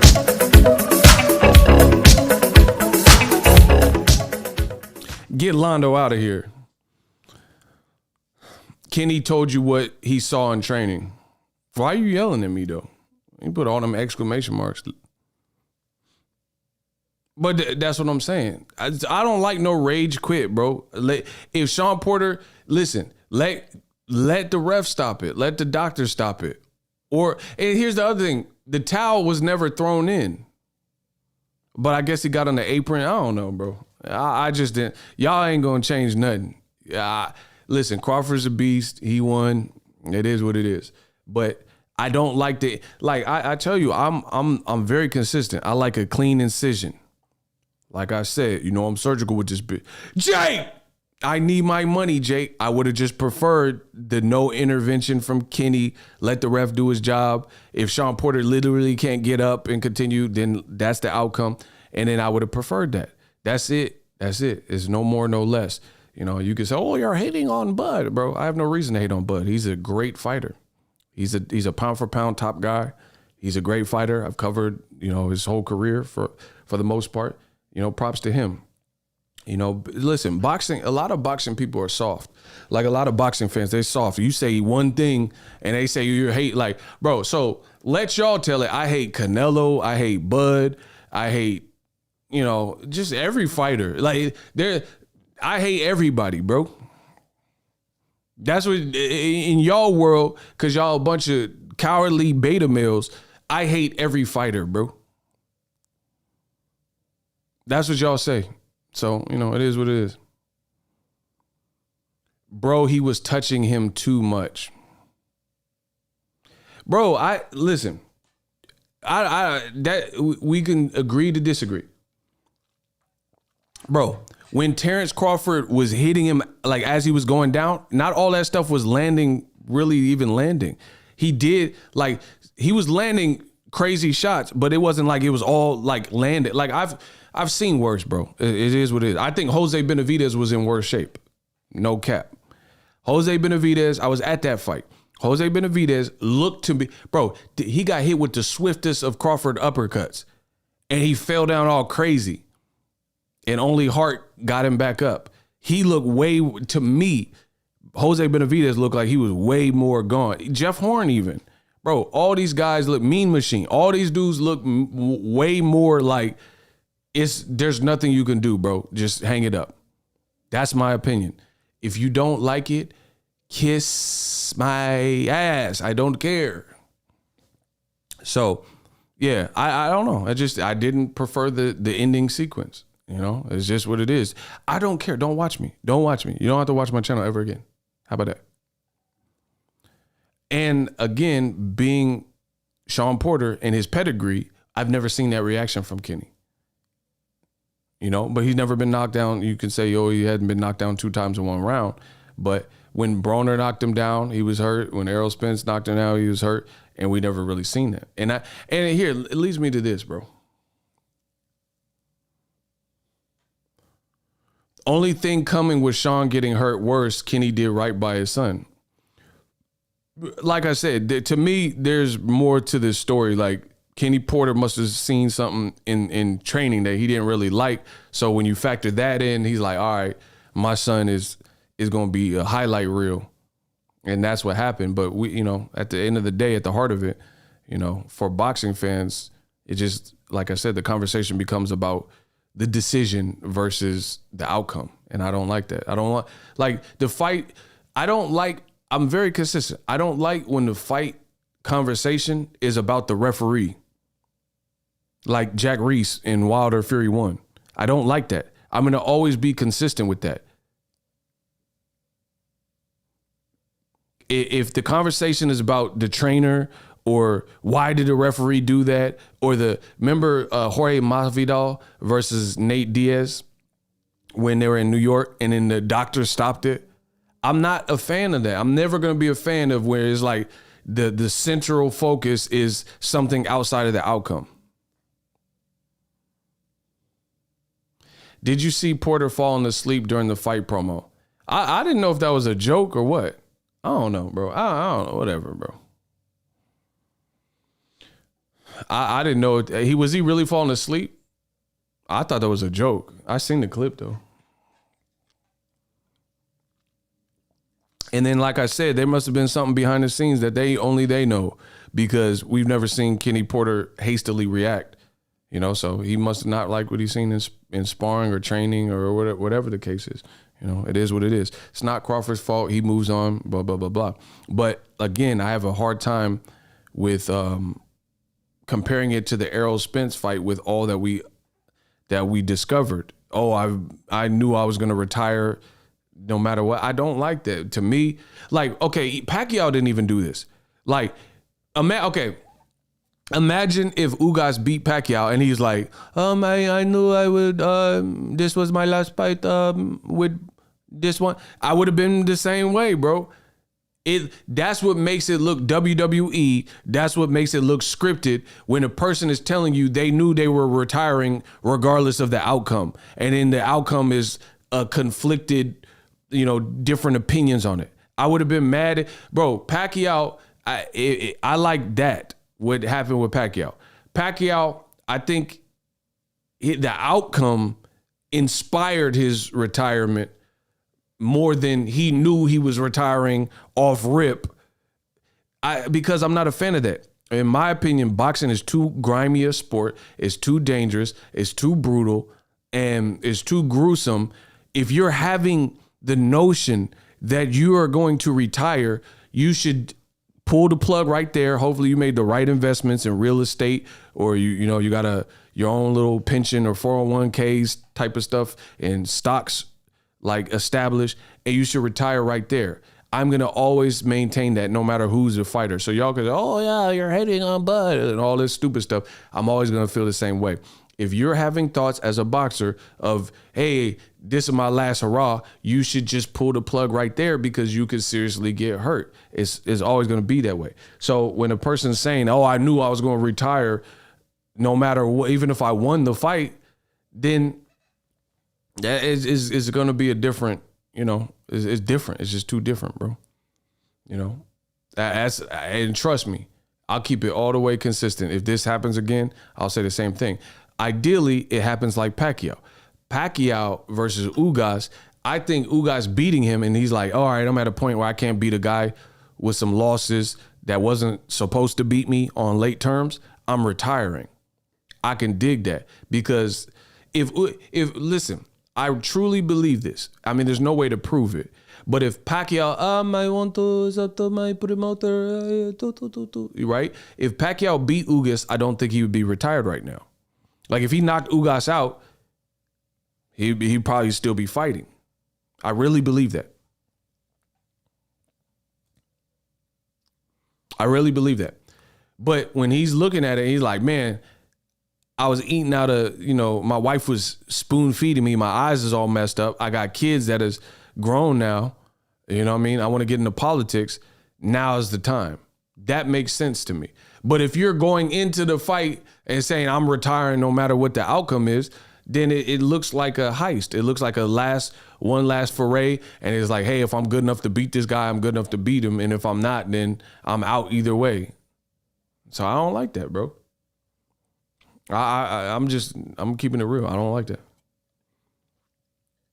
Because to me, it's not the same as quitting, but it's a cousin. It's akin to like almost quitting, because it's like mentally checking out before you're checked out. And that's also dangerous for the fighter, bro.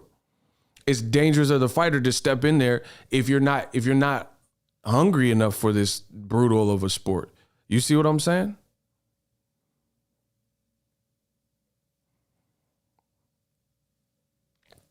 Because like, bro, I know I'm the best. I know I'm the greatest. The moment I feel like I'm not the greatest and I don't feel like my channel can compete, then I'm out of YouTube. But that's not my mentality. But if that was my mentality, then I'm out. Like, what is the point of me being a creator if I don't feel creative anymore? I don't feel like I have anything to offer. You see what I'm saying? So the moment you make up your mind of anything, the mind is a powerful weapon for real. You know what I'm saying? And it could be a weapon to your benefit or to your detriment, but it's powerful. The moment I feel like I have nothing to offer any situation, it could be a relationship. I'm dating a chick or something. If I feel like this relationship has reached its peak and it can't grow anymore, I'm out. That's who I am as a person. I can't speak with y'all, and with y'all. But the moment that I feel that that we've reached the climax, going nowhere, it's over. Because there's nothing else to prove. There's nothing else I can do. It's over. You know what I'm saying?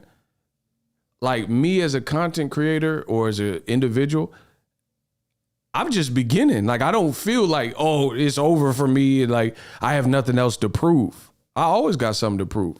But the moment you feel like that, you should get out of whatever you're doing, be it a relationship, a job, or whatever. And I think when you put negativity in your head or put, oh man, boxing is not a sport where you can be 1 foot out, 1 foot in. It's that simple. And especially if you're fighting a damn Crawford. You fighting a Crawford, bro, because he feel like he the best, though. Like, you can't fight no damn Crawford 1 foot out, 1 foot in. Because the moment you reach that adversity, he gonna try to push through it, and then you gonna just be at that point where like, I still got the podcasting, I still got the commentary, I'm still a PBC announcer, you know what I mean? It's not, bro. I'm the best. I don't care what nobody talking about. I'm the best, bro, till I say so. I'm the best. You know what I mean? Like, bro, I come from hip hop, writing lyrics, expressing your emotions and, putting things to bars and lyrics.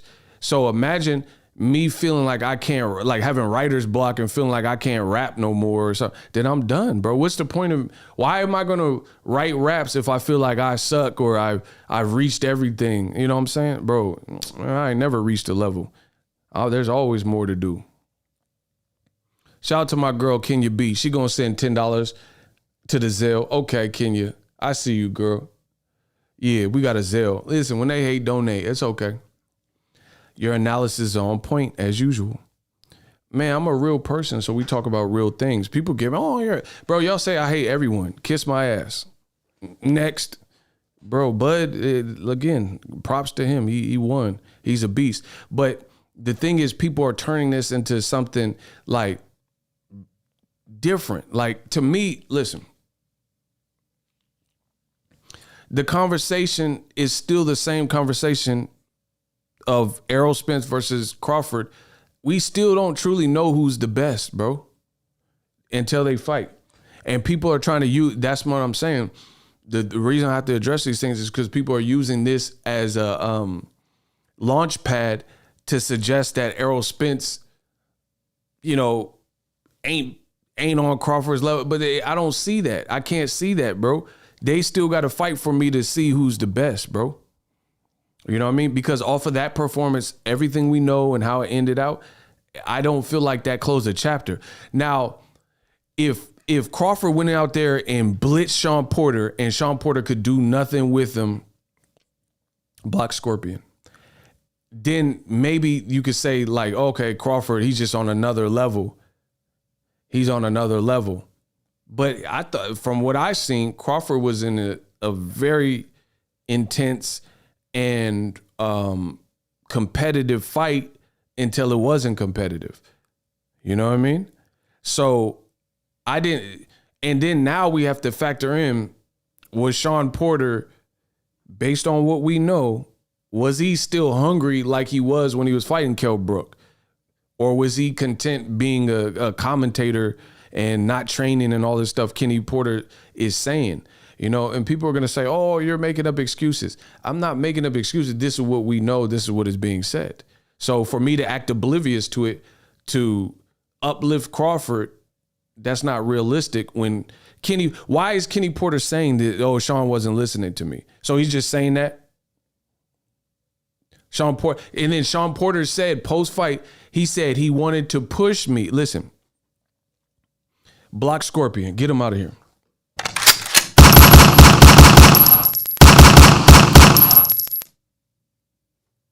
Block Scorpion. Damn, my arms look long as hell. Look at my wingspan.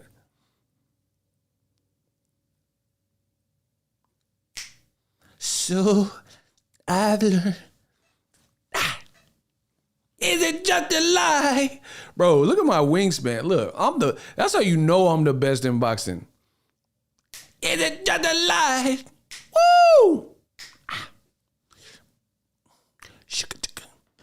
Bro, I'm like the king of pop. My shooter's gonna pop. Listen. Oh my God, bro. Block Tico. I wish I would lose to a man named Tico. What the hell is a Tico? Bro, you sound like a Pokemon. Get him out of here too. Oh, you're a cornball. Bro, I'm a cornball, but your name is Tico Christian. And the last name is all caps. Man, get him out of here. Bro, I told you I'm the king of pop.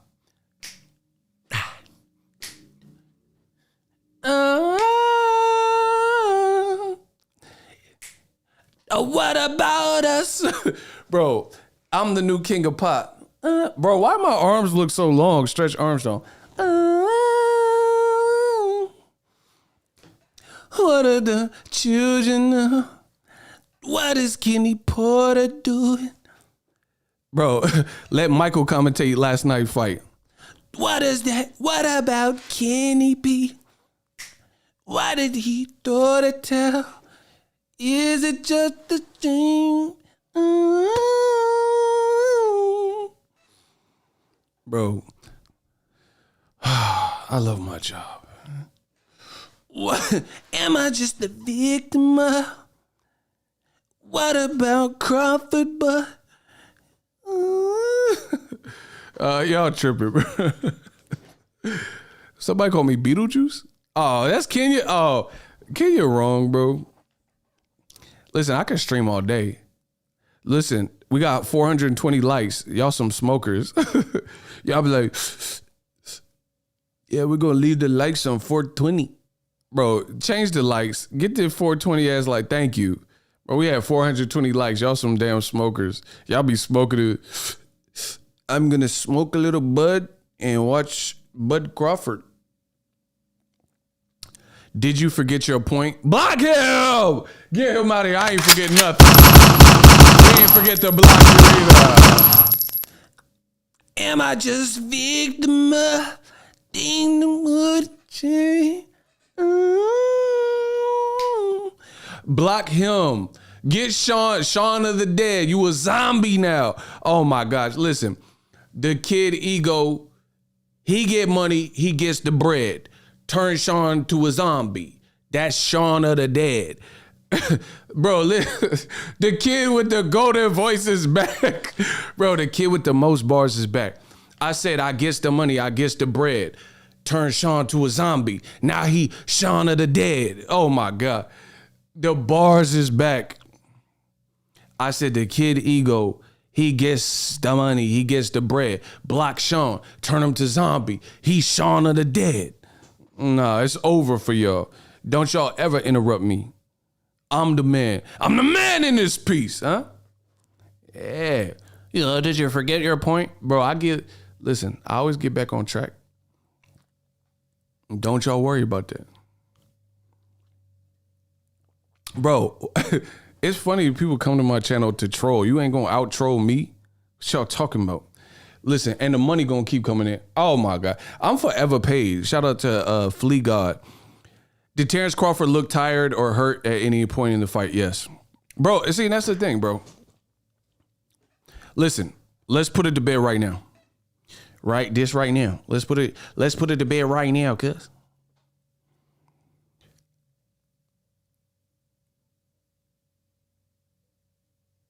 Let's put it to bed. Was Shawn Porter, this is your opinion. Do you think Shawn Porter was as hungry going into this fight as he has been in the past? Y'all answer that.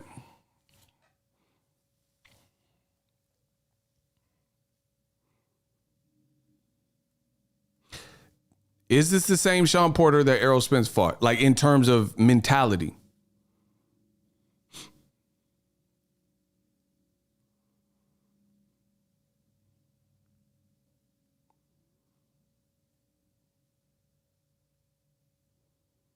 Nope. Hell no. See, and that's why I'm saying people are using this fight and saying, oh, but Crawford stopped him. But Crawford got him after he's been through nonstop wars. And from what came out, not by me, but by the Porters, he knew he was retiring. To me, it takes it down. Again, Crawford can't control those things. I'm not suggesting that. But for me to just say, oh, he's the best. And here's the funny thing with the groupie radical fans. The Bud fans, listen, this is why triangle theories don't really work in the sport of boxing. I definitely want to see Shawn Porter fight those championship rounds. Oh, it's too late now. Bro, this is why I'm destroying all groupies. I see Bud Crawford, like diehard radical fans. They're saying, oh, you're hating on Bud and all this stuff, blah, blah, blah, blah, right? And they're saying, oh, but no one has stopped Shawn Porter, despite all the stuff that came out after that we talked about. Shawn knew he was retiring and actually retired and all that. They're saying that. But then Terence Crawford fought 6 rounds with Thomas Delorme. And if you watch the fight, he was losing that fight. Then he stopped. He turned it up like he does.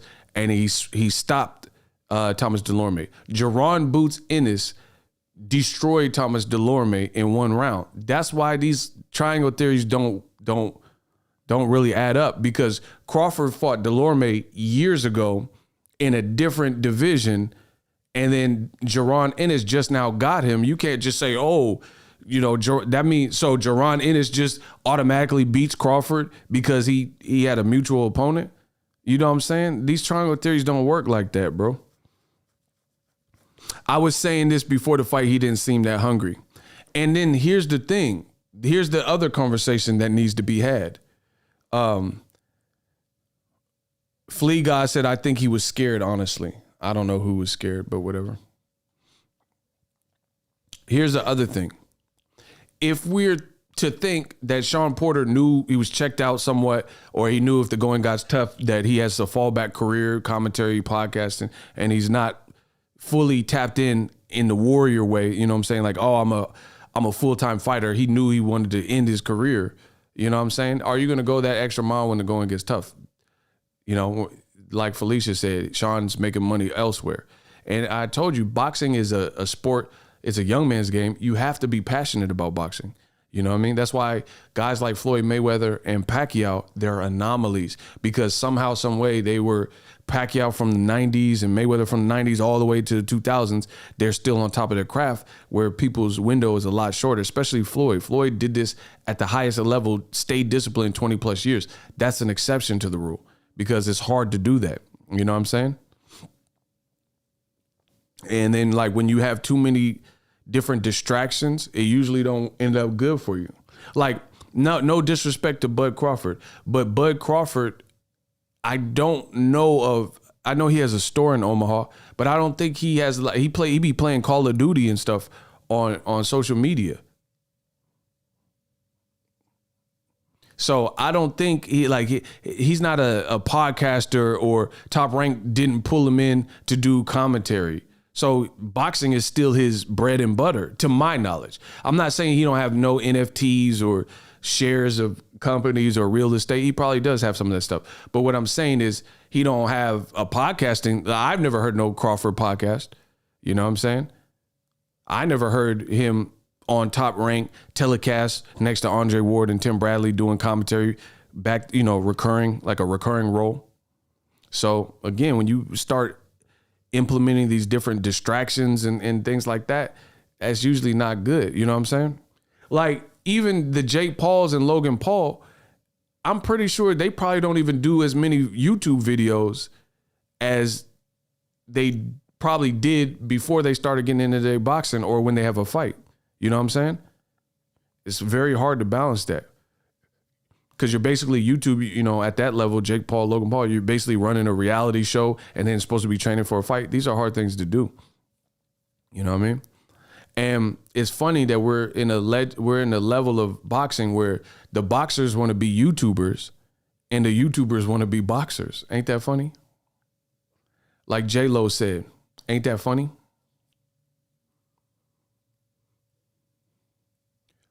I'm going to say it again for the slow people in the back. We are at a space in the game where boxers want to be YouTubers and the YouTubers want to be boxers. Ain't that funny? It's not true though. Jake Paul, Logan Paul, they YouTubers started out with that. You know what I mean? They trying to do the boxing. So the YouTubers want to be boxers and the boxers want to be YouTubers. Shawn Porter, his podcast, you know what I'm saying? I'm doing topics on my channel about, you know, the latest current events. And then Shawn Porter, he's doing the same thing on his channel. You know what I mean? I'm like, oh, Canelo, Caleb Plant. I give you my breakdown. He giving you his breakdown. It's kind of hard to, it's kind of hard to mesh the two. So to me, it sounds like Shawn Porter, and here, this is just my opinion. I don't know. Shawn Porter, I don't know. Because I can't really say this, but like, you know what I'm saying? I can't say it for a fact, but Kenny Porter seemed very stern on Shawn Porter. And I know guys like that where their dad wanted them to play baseball. I knew a dude, he was great at baseball, but guess what? It was because his dad wanted to play baseball and play baseball a little bit, but then, you know, it didn't work out for his dad. So then he pushed it on his son, and his son played baseball. There's this kid named Justin that I grew up with, right? And he was great at baseball. And then when he turned like 21, like people thought he was going to go to, or when he turned out of high school, people thought he was going to go to college and play baseball. And he had a scholarship. He didn't play baseball. You know why? Because it wasn't really, his dad was kind of vicariously living through him. So he had fell out of love with baseball a long time ago. It's just something that he knew and he was good at. So he was just like, kept doing it. So, you know, who knows? You never know what's going through these fighters' minds. Shawn Porter, he might have felt like, I want to be an actor, but then my dad always pushed, you know, the boxing on me, and I was good at it, and I was winning tournaments, blah, blah, blah. Ego got on a Drake mask. That's what's up. Block him. He interrupted me for that, to say Ego has on a Drake mask. Okay. So, you know, maybe Kenny Porter pushing him and his mind is already like, I don't even want to do boxing anymore. I dedicated my whole life to this. I'm digging dressing up in suits and, you know, these Steve Harvey suits and doing commentary and doing podcasts and stuff. And again, if that's your stance and you're telling yourself you're going to retire, then, you know what I mean? It is what it is. But your heart has to be in boxing. Is that simple, you know, to spell it out. Your heart must be in boxing. Listen, if your heart ain't in boxing, leave. It's the only way, because you're gonna either, you have to find something to fight for. You know what I mean? And listen, I'm not trying to get into people's personal life because I don't really care. You know what I mean? But the thing is, boxing is hard. It's a hard sport. It's a grueling sport. So we also see fighters become almost domesticated. You know what I mean? It's like you take a wild animal. Listen, I'm not trying to compare boxers to wild animals, but you gotta float with me on these points, because they say I talk a little fast, so you listen real fast. I ain't gotta slow down for you to catch up, bitch. You know what I mean? But you take a wild animal out of his habitat, right? And you have this tiger or whatever, like Mike Tyson. You know, I want a Siberian tiger. I'm living in Vegas. They allow it. I want to get a tiger. You know what I mean? You Mike Tyson or whatever got a mansion and you want a tiger. Over the years, that tiger can become, like, it still has animal instinct. It still can jump on you and kill you, but that tiger can become domesticated. And that's what I noticed, you know, even on PBC, some of these guys are making top dollar, and then they get a girl and get a woman, have kids and stuff like that. Look at Keith Thurman, look at Shawn Porter, and then you have to look at it and it's like, is there a little bit of domestication going on? You know what I'm saying? Where like they got families and stuff now, you know, Keith Thurman, because remember Keith Thurman went to Nepal or wherever and he met his girl and the rest is history. Now, where's Keith Thurman? Where's Keith Thurman? Please tell me. And boxing is like that, where it's like you can't allow yourself to become, you gotta be like Mike Tyson, you gotta be savage.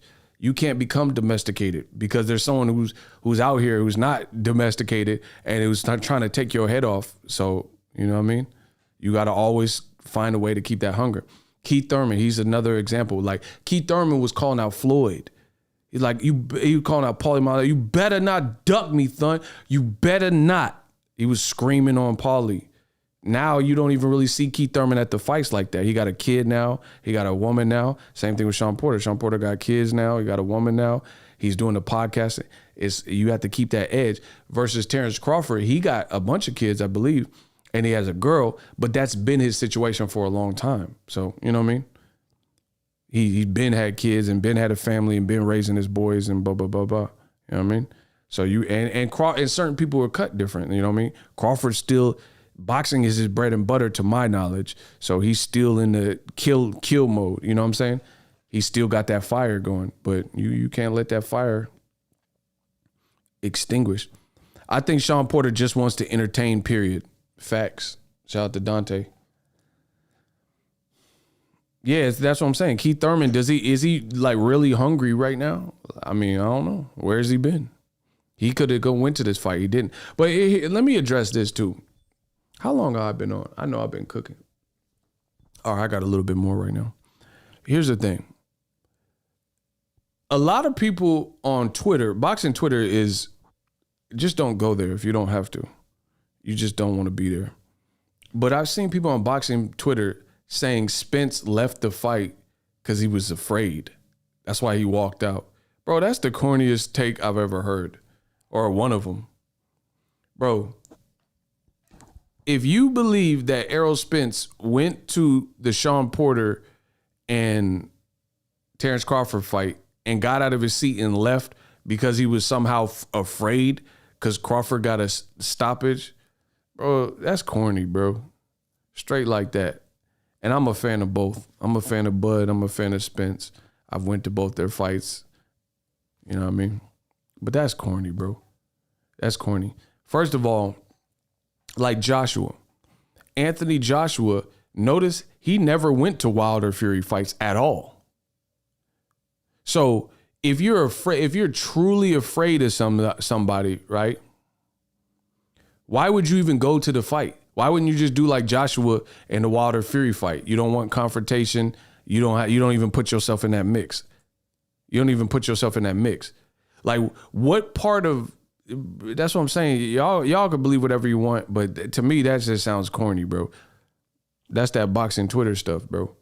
Why would you go, why people who are truly scary usually don't they avoid conflict. You don't even put yourself in the surroundings to be there. You know what I mean?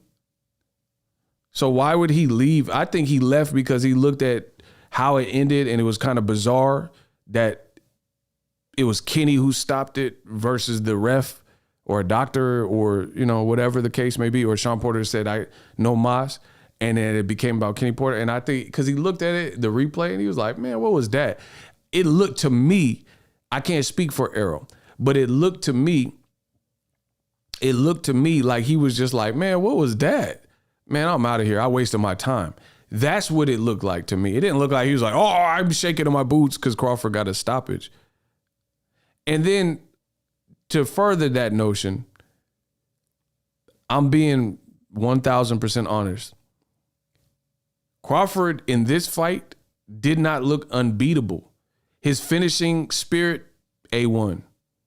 When he switched and turned up, A1. But I thought this was a highly competitive fight until it wasn't a highly competitive fight. So off of that performance, why would Errol Spence be more afraid or whatever y'all trying to say?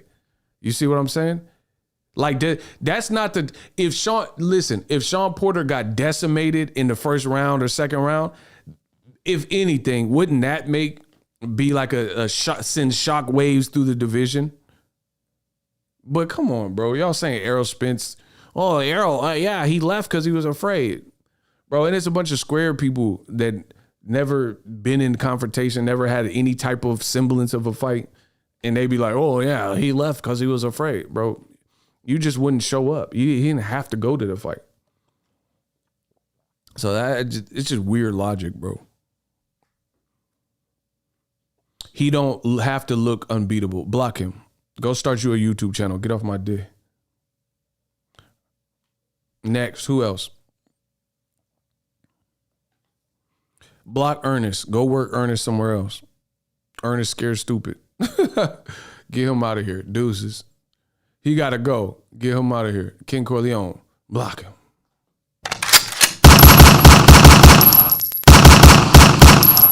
So to me, the conversation, shout out to YouTube. We getting super chats from YouTube. I'm the man. I'm the man in this piece. To me, the conversation is really what it's always been still. You know, Errol Spence and Terence Crawford, they're both dope. And Jerron Ennis is right there. He just needs to keep building the names. But, you know, to say Errol Spence is afraid and why, it just doesn't make sense to me. Definitely not scared. They were trying so hard to analyze why he left. But that's what I'm saying. Like, you guys have to understand fear. Fear makes people do crazy things. Fear, if you're fearful, then you don't even pull up to the spot when you don't have to. Why is he going to fly from Texas to Vegas or wherever out of fear? And then you have to keep in mind, Crawford was the favorite. There were a lot of people like this. The outcome, truth be told, the outcome is not like no crazy like revelation. Like if Caleb Plant beat Canelo, that would have been more shocking because people thought Canelo was going to win, right? Crawford was the favorite to win, and a lot of people picked Crawford by late stoppage. A lot of people. So Errol Spence, in booking his flight and going to the fight, he has to know that's an outcome. Shawn Porter been on a 400+ day layoff, and Crawford's a beast.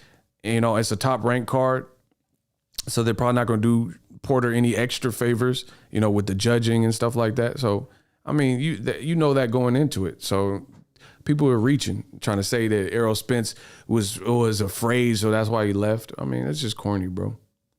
And the funny thing is, I'm still the GOAT, and I'm still the listen, I'm still the greatest when it comes to boxing talk. Because notice what Terence Crawford said right next to Bob Arum. He said, Bob Arum has not been able to secure me the big fights or the Errol Spence fights. So basically, I'm out. This is what I told you. So people with this Errol Spence is ducking notion, he just told you out of his own mouth, Bud himself, that he hasn't been able to get the big fights, which is what I told you.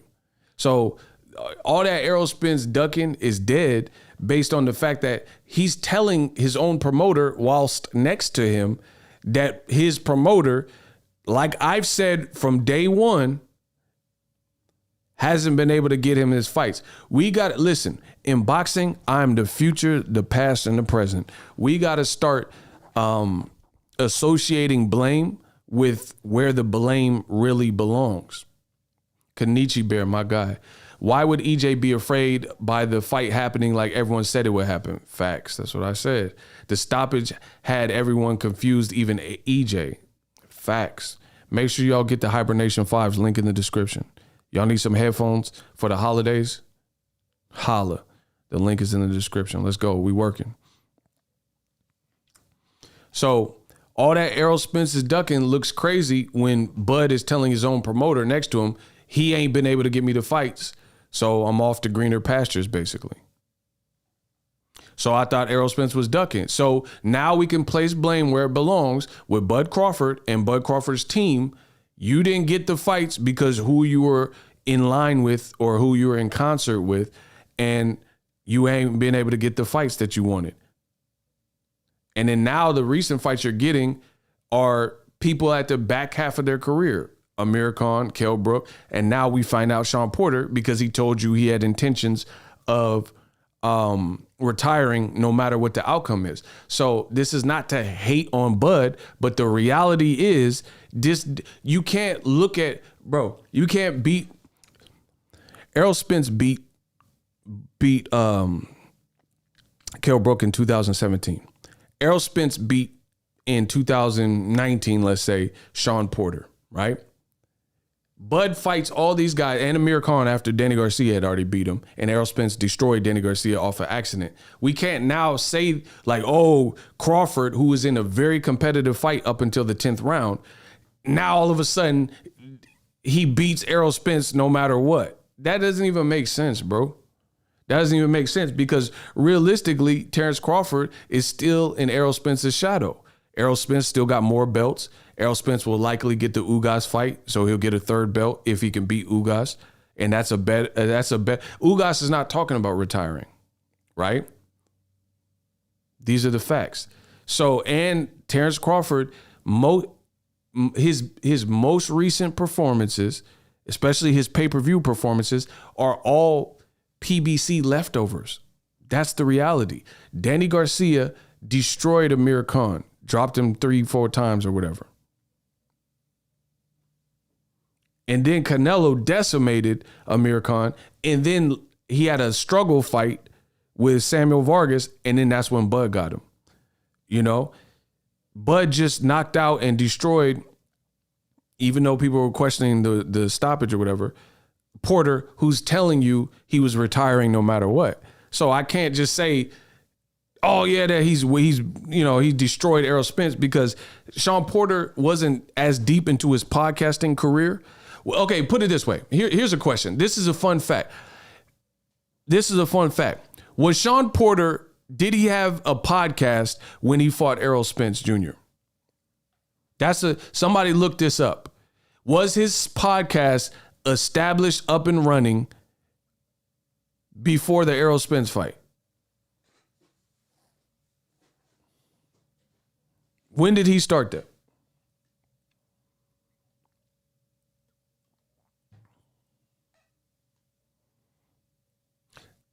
When did he start that, bro? Because to be honest, I feel like now his podcast was not up and running. See? That's what I'm saying. So, bro, I think, to be honest, I think there's a million other things that people can do rather than getting punched in the face. And again, if your heart's not fully in it, then it is what it is. So Porter Way started in June 2020. Okay, so a year after the Errol Spence fight. So when he fought Errol Spence, there's no fallback career. It was all boxing or nothing, or whatever, real estate gigs and stuff like that. Block Philly Swag. That's what's up. Philly Swag, block him. That's what's up.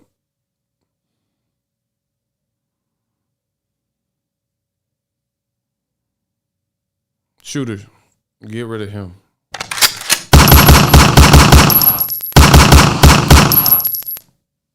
He got to go. He said, you sound dumb. Say less. Don't watch me ever again. Those are your options. But notice they always come back. Like Pet Cemetery, these cats come back. Listen, I said, I'm the king of the real rap. Like Pet Cemetery, these cats always come back.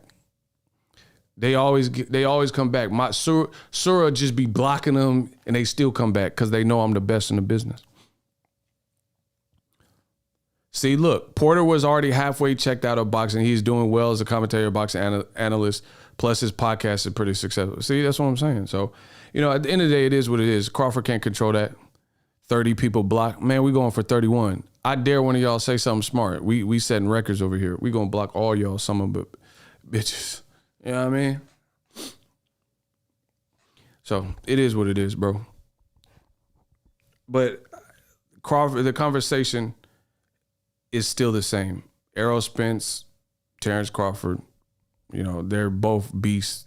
But I can't say, like, bro, oh my gosh. I'm gonna take a break. I'm gonna eat some lunch and I'm gonna come back. I'm gonna do another stream because I got so much to say. But the whole Errol Spence is ducking. I mean, it just sounds stupid when you heard the man on the thing say, oh, Bob Arum ain't been able to give me the fights, so how's he gonna give me the fights now? So you're admitting that he wasn't able to get you the Pacquiao fights and the Errol Spence fights, and you're not on the same side of the street that would have made all these fights easy. Bro, listen. I'm about to, let me get something to eat and I'm gonna come back and destroy you. I'm gonna come back and destroy you because that's what I do. I'm gonna destroy all y'all when I come back. I'm gonna destroy y'all when I get back. it's no mystery that all the PBC guys in the welterweight division were fighting each other. And the odd man out was the one guy who did not sign or did not even look that direction at the time to maybe see what was in his best right. Now it looks like he's just now getting it years later after people told you, hey, bro, you got to go where the action's at. Bro, if you a crackhead, you got to go to the trap house. It's that simple. You go to the crack house. You don't go to the mall looking for drugs. You know what I'm saying? You go to where the action's at. It's that simple. Like, bro, think of a police officer. If there's a police officer, they set up speed traps. Hey, people dart, and be speeding right on this particular road. So I'm going to park my car right here and we're going to have the little radar gun and we're going to try to catch people because we know people be speeding on this back road. It's that simple. You go where the action's at. Bud Crawford, up until this moment, he's played the background and not been able to, he's been the black sheep and the odd man out, not been able to get these fights. And he just told you that. So once again, I'm the king of boxing talk. I told you. So to all this Errol Spence is ducking notion, it looks stupid when he just told you, my promoter ain't been able to give me the fights, so I'm out. And now he's with Daniel Kinahan or whatever the situation is, so we'll see. When they hate, donate. Block darks. That's what's up.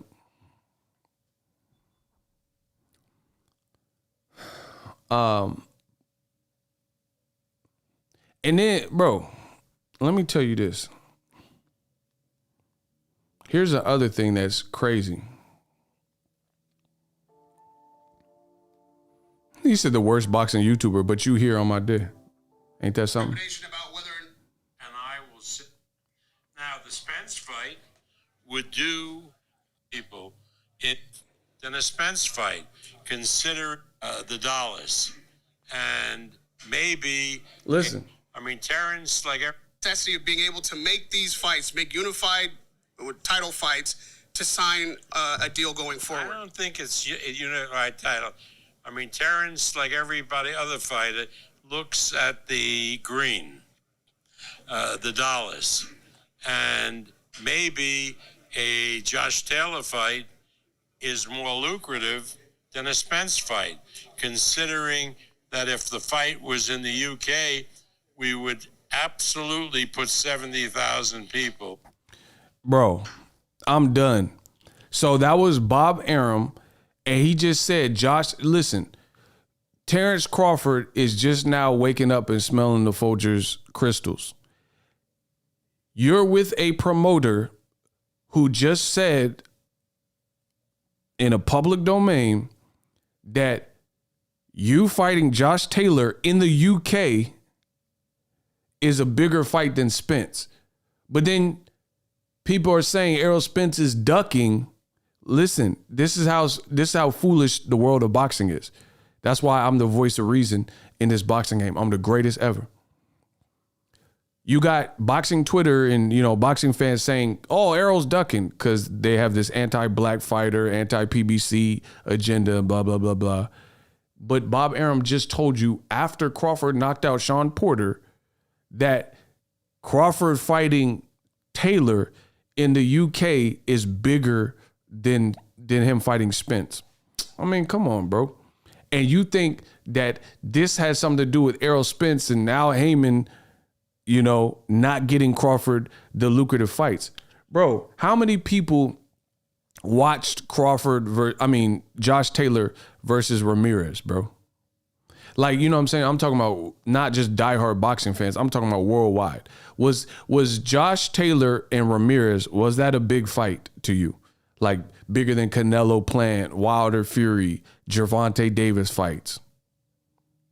Like, come on, be real. He just said it's bigger than, bro, he just said that Crawford and Josh Taylor. So it's apparent that Bud is not the highest priority. Listen, if I was a boxing promoter, and it's funny because y'all goofies say I hate Bud and all this stupid stuff, and I've spent way more money supporting Bud than any of you.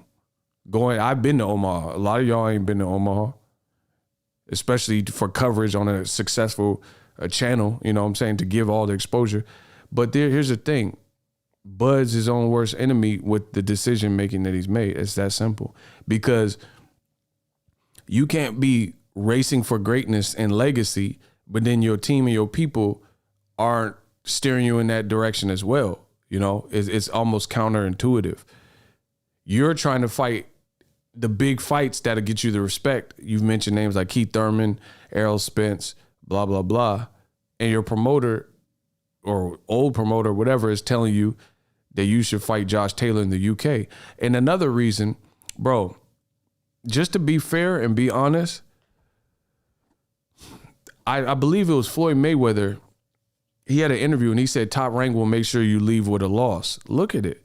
Pacquiao's last fight was with Top Rank was Jeff Horn.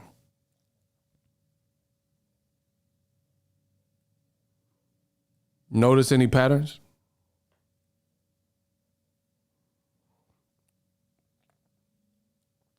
Do y'all notice any patterns? I just said Manny Pacquiao's last fight with Top Rank on his contract was Jeff Horn. Notice anything? So you have a legendary A-side, Manny Pacquiao. You decided, instead of making a Crawford fight, which everyone was asking for, Pacquiao-Crawford, you allowed him to fight in Australia, to fight an unknown guy, Jeff Horn, who really hadn't done anything and really didn't deserve the fight. And then even though I and many people like Teddy Atlas believed that Pacquiao beat Jeff Horn, somehow they said that Pacquiao lost the fight. So Pacquiao lost his title, and then Jeff Horn was a champion. And then instead of Crawford fighting a big name and possibly beating him like Manny Pacquiao, he had to fight Jeff Horn, which wasn't even that big of a fight. I was at that fight too. It wasn't a huge fight. So look at how Crawford has been positioned. Instead of Jeff Horn, imagine this. Crawford is a beast. Imagine if Crawford would have fought in Vegas against Pacquiao. Crawford versus Pacquiao. And imagine if Crawford would have beat Pacquiao, then no one would have been slagging his resume because he would at least had Pacquiao and then Undisputed and, you know what I'm saying, a couple other guys, Gamboa, Victor Postal, right? And that was a winnable fight for Crawford. But guess what? Bob Arum gave that fight to an Australian that is irrelevant right now. Meanwhile, Crawford's still a beast. And now that Australian school teacher who only had like 15, 16 fights and got a Pacquiao fight, and I thought it was a robbery, that Australian could tell his grandkids, oh, I'm the guy that beat Pacquiao. I beat Pacquiao. So that looks suspect. And then now Bob Arum is saying that Crawford, you know, a bigger fight than the Spence fight is Crawford versus Josh Taylor, and in Josh Taylor's backyard. So, bro, listen, you don't take an away game when you don't have to. Crawford is such a beast. He's been undisputed before Josh Taylor. Why they got to fight in Josh Taylor's home court? Who knows what they doing in the UK? There's a ton of, in my opinion, I think, I'm not going to say no names. I think there's a lot of UK fighters they juicing. They juicing. Straight like that. No filter. Off the cuff. There's a lot. It's people in boxing in general. But over there in the UK, these fighters are training in all types of weird places and places not known for boxing. I think that a lot of people is juicing. I could think of certain gym. First of all, I know some gym. I ain't going to put no one on blast, but I know some things. There's some gyms out there in the UK, and they had multiple fighters, and they was failing drug tests. Bro, there's a lot of fighters out there juicing. They doing something. They on something they're not supposed to be on. Put it that way, right? Nah, bro. It's a deeper picture than that. I don't care about no big arena. No, it ain't just about no bigger arena. I promise you that. Bro, first of all, Josh Taylor bigger than Terence Crawford, even though he's at 140. I just seen them next to each other. Bro, that looked like a setup. Fight Josh Taylor in his home crowd, and if the fight's close or something, you know, it might look a lot like Jeff Horn Pacquiao. Nah, bro. Nah. Bro, you don't take an away game. Like, okay, no other sport you could think of, does the A-side team, like in football, NFL, if you have a winning team and they got the best record in their conference, like let's say the New England Patriots when they had Brady or something, if they got the best 14-1 record or something, then they get bye weeks where they get the rest, right? You look at like basketball elimination games and different things like that, bro. You get home court advantage. Only in boxing do you see it where the guy like Terence Crawford, he gotta go to the B-side's backyard. He don't get a bye week. You know what I'm saying? He gets the stuff. He has to fight at the deficit. That's suspect to me. Crawford was undisputed before Josh Taylor. Why he got to fight in Josh Taylor's backyard? Why don't they do the fight in Omaha? Crawford could sell in Omaha. Crawford could do good numbers in Omaha with 2 undisputed guys. They can promote it, but they want Crawford to go to the UK. That's suspect, bro. You don't take an away game when you don't need to. Why? So, there's a lot of politics. Bro, that's what I'm saying. So it's apparent to me that Bob Arum in Top Rank, they not looking at Crawford as to me, I don't think they respect the black dollar. They not looking at Crawford as what he should be, a boxing gem, you know what I'm saying? A diamond. They not worried about. Bro, Lomachenko get promoted better on ESPN than Crawford, and Crawford is way better. Way better. I said that from the jump. Crawford way better. Bro, Crawford way better than Lomachenko. If Lomachenko was at 147, Crawford beat his ass. No cap. If Lomachenko was naturally a guy who could make 147, man, Crawford destroy him. Crawford destroy him. But he don't get treated like that. So you see what the problem is. NBF, no black fighters. NBF, no black fighters. Man, Crawford beat the hell out of Lomachenko. What's his name? High Tech? Man, he be low tech after that. After that Crawford fight, he be low tech. He'll beat the high tech out of Lomachenko. I promise. He be back to low tech in no time. It'd be low reception. High tech will be low reception that night. Terence Crawford beat him down to Geek Squad. He ain't gonna be high tech after that. I promise you that. And if you feeling frog asleep, make the fight at 147. Lomachenko at 147, he'll get broke up. Crawford too sharp, he too crispy. They don't want to see that. Listen, in boxing, they don't want to see the white Jesus on that cross again. Bro, he'd be white Jesus Lomachenko, he'd be on that cross and getting nailed up by Crawford. Stop playing with me, bro. It was the passion of Christ. Nah, bro, he be Geek Squad that night. Yeah, mess with Crawford if you want to, bro. Crawford, he a dog, you know what I mean? You a beast. Lomachenko. Just look at Shakur, same thing, same conundrum. Bro, black fighter, amazing fighter, skilled fighter. Why he can't get Oscar Valdez? I'm telling you, bro, y'all don't see it. I see it. I see the future. I see the light. Bro, Shakur been calling out Oscar Valdez, you know what I'm saying? Like your mama when the street lights come on. He caught, bro, you remember when you playing outside and your mama go out to the porch, to the stoop, and the street lights come on, and you still outside, you supposed to come home when the street lights come on, your mama yell your name, Ego, Terrence, get your butt. You know what I'm saying? Like, you supposed to be in the house. Shakur been calling out this boy Oscar Valdez, NBF. They talking about Navarrete. He ain't even in the same weight class. He ain't even the same. Bro, look at the rewards. Look at the rewards you get. Oscar Valdez failed a drug test. He said he was drinking that peppermint tea.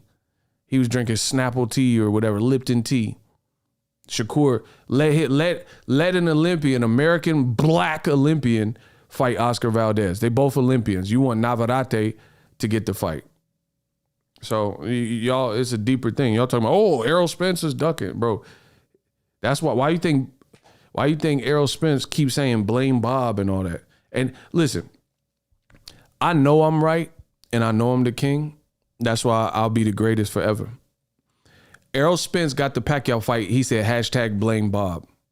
Now guess what? What did Crawford do last night? Hashtag blame Bob. Y'all said Errol Spence was ducking. Y'all said when I was saying this stuff, I didn't know what I was talking about. But why did Terence Crawford blame Bob and Errol Spence said hashtag blame Bob? Okay, that's a bar.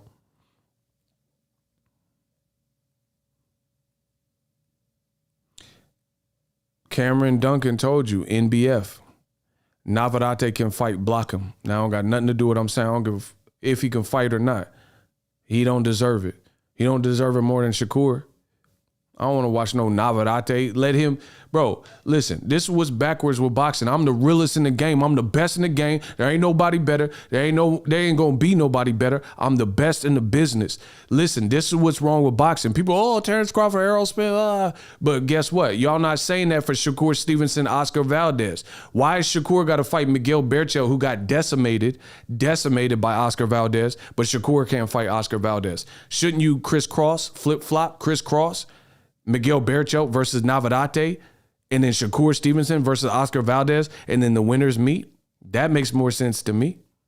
But that's not what they doing. No black fighters. NBF list. NBF list. Man, who the hell is this? Block him. NBF list.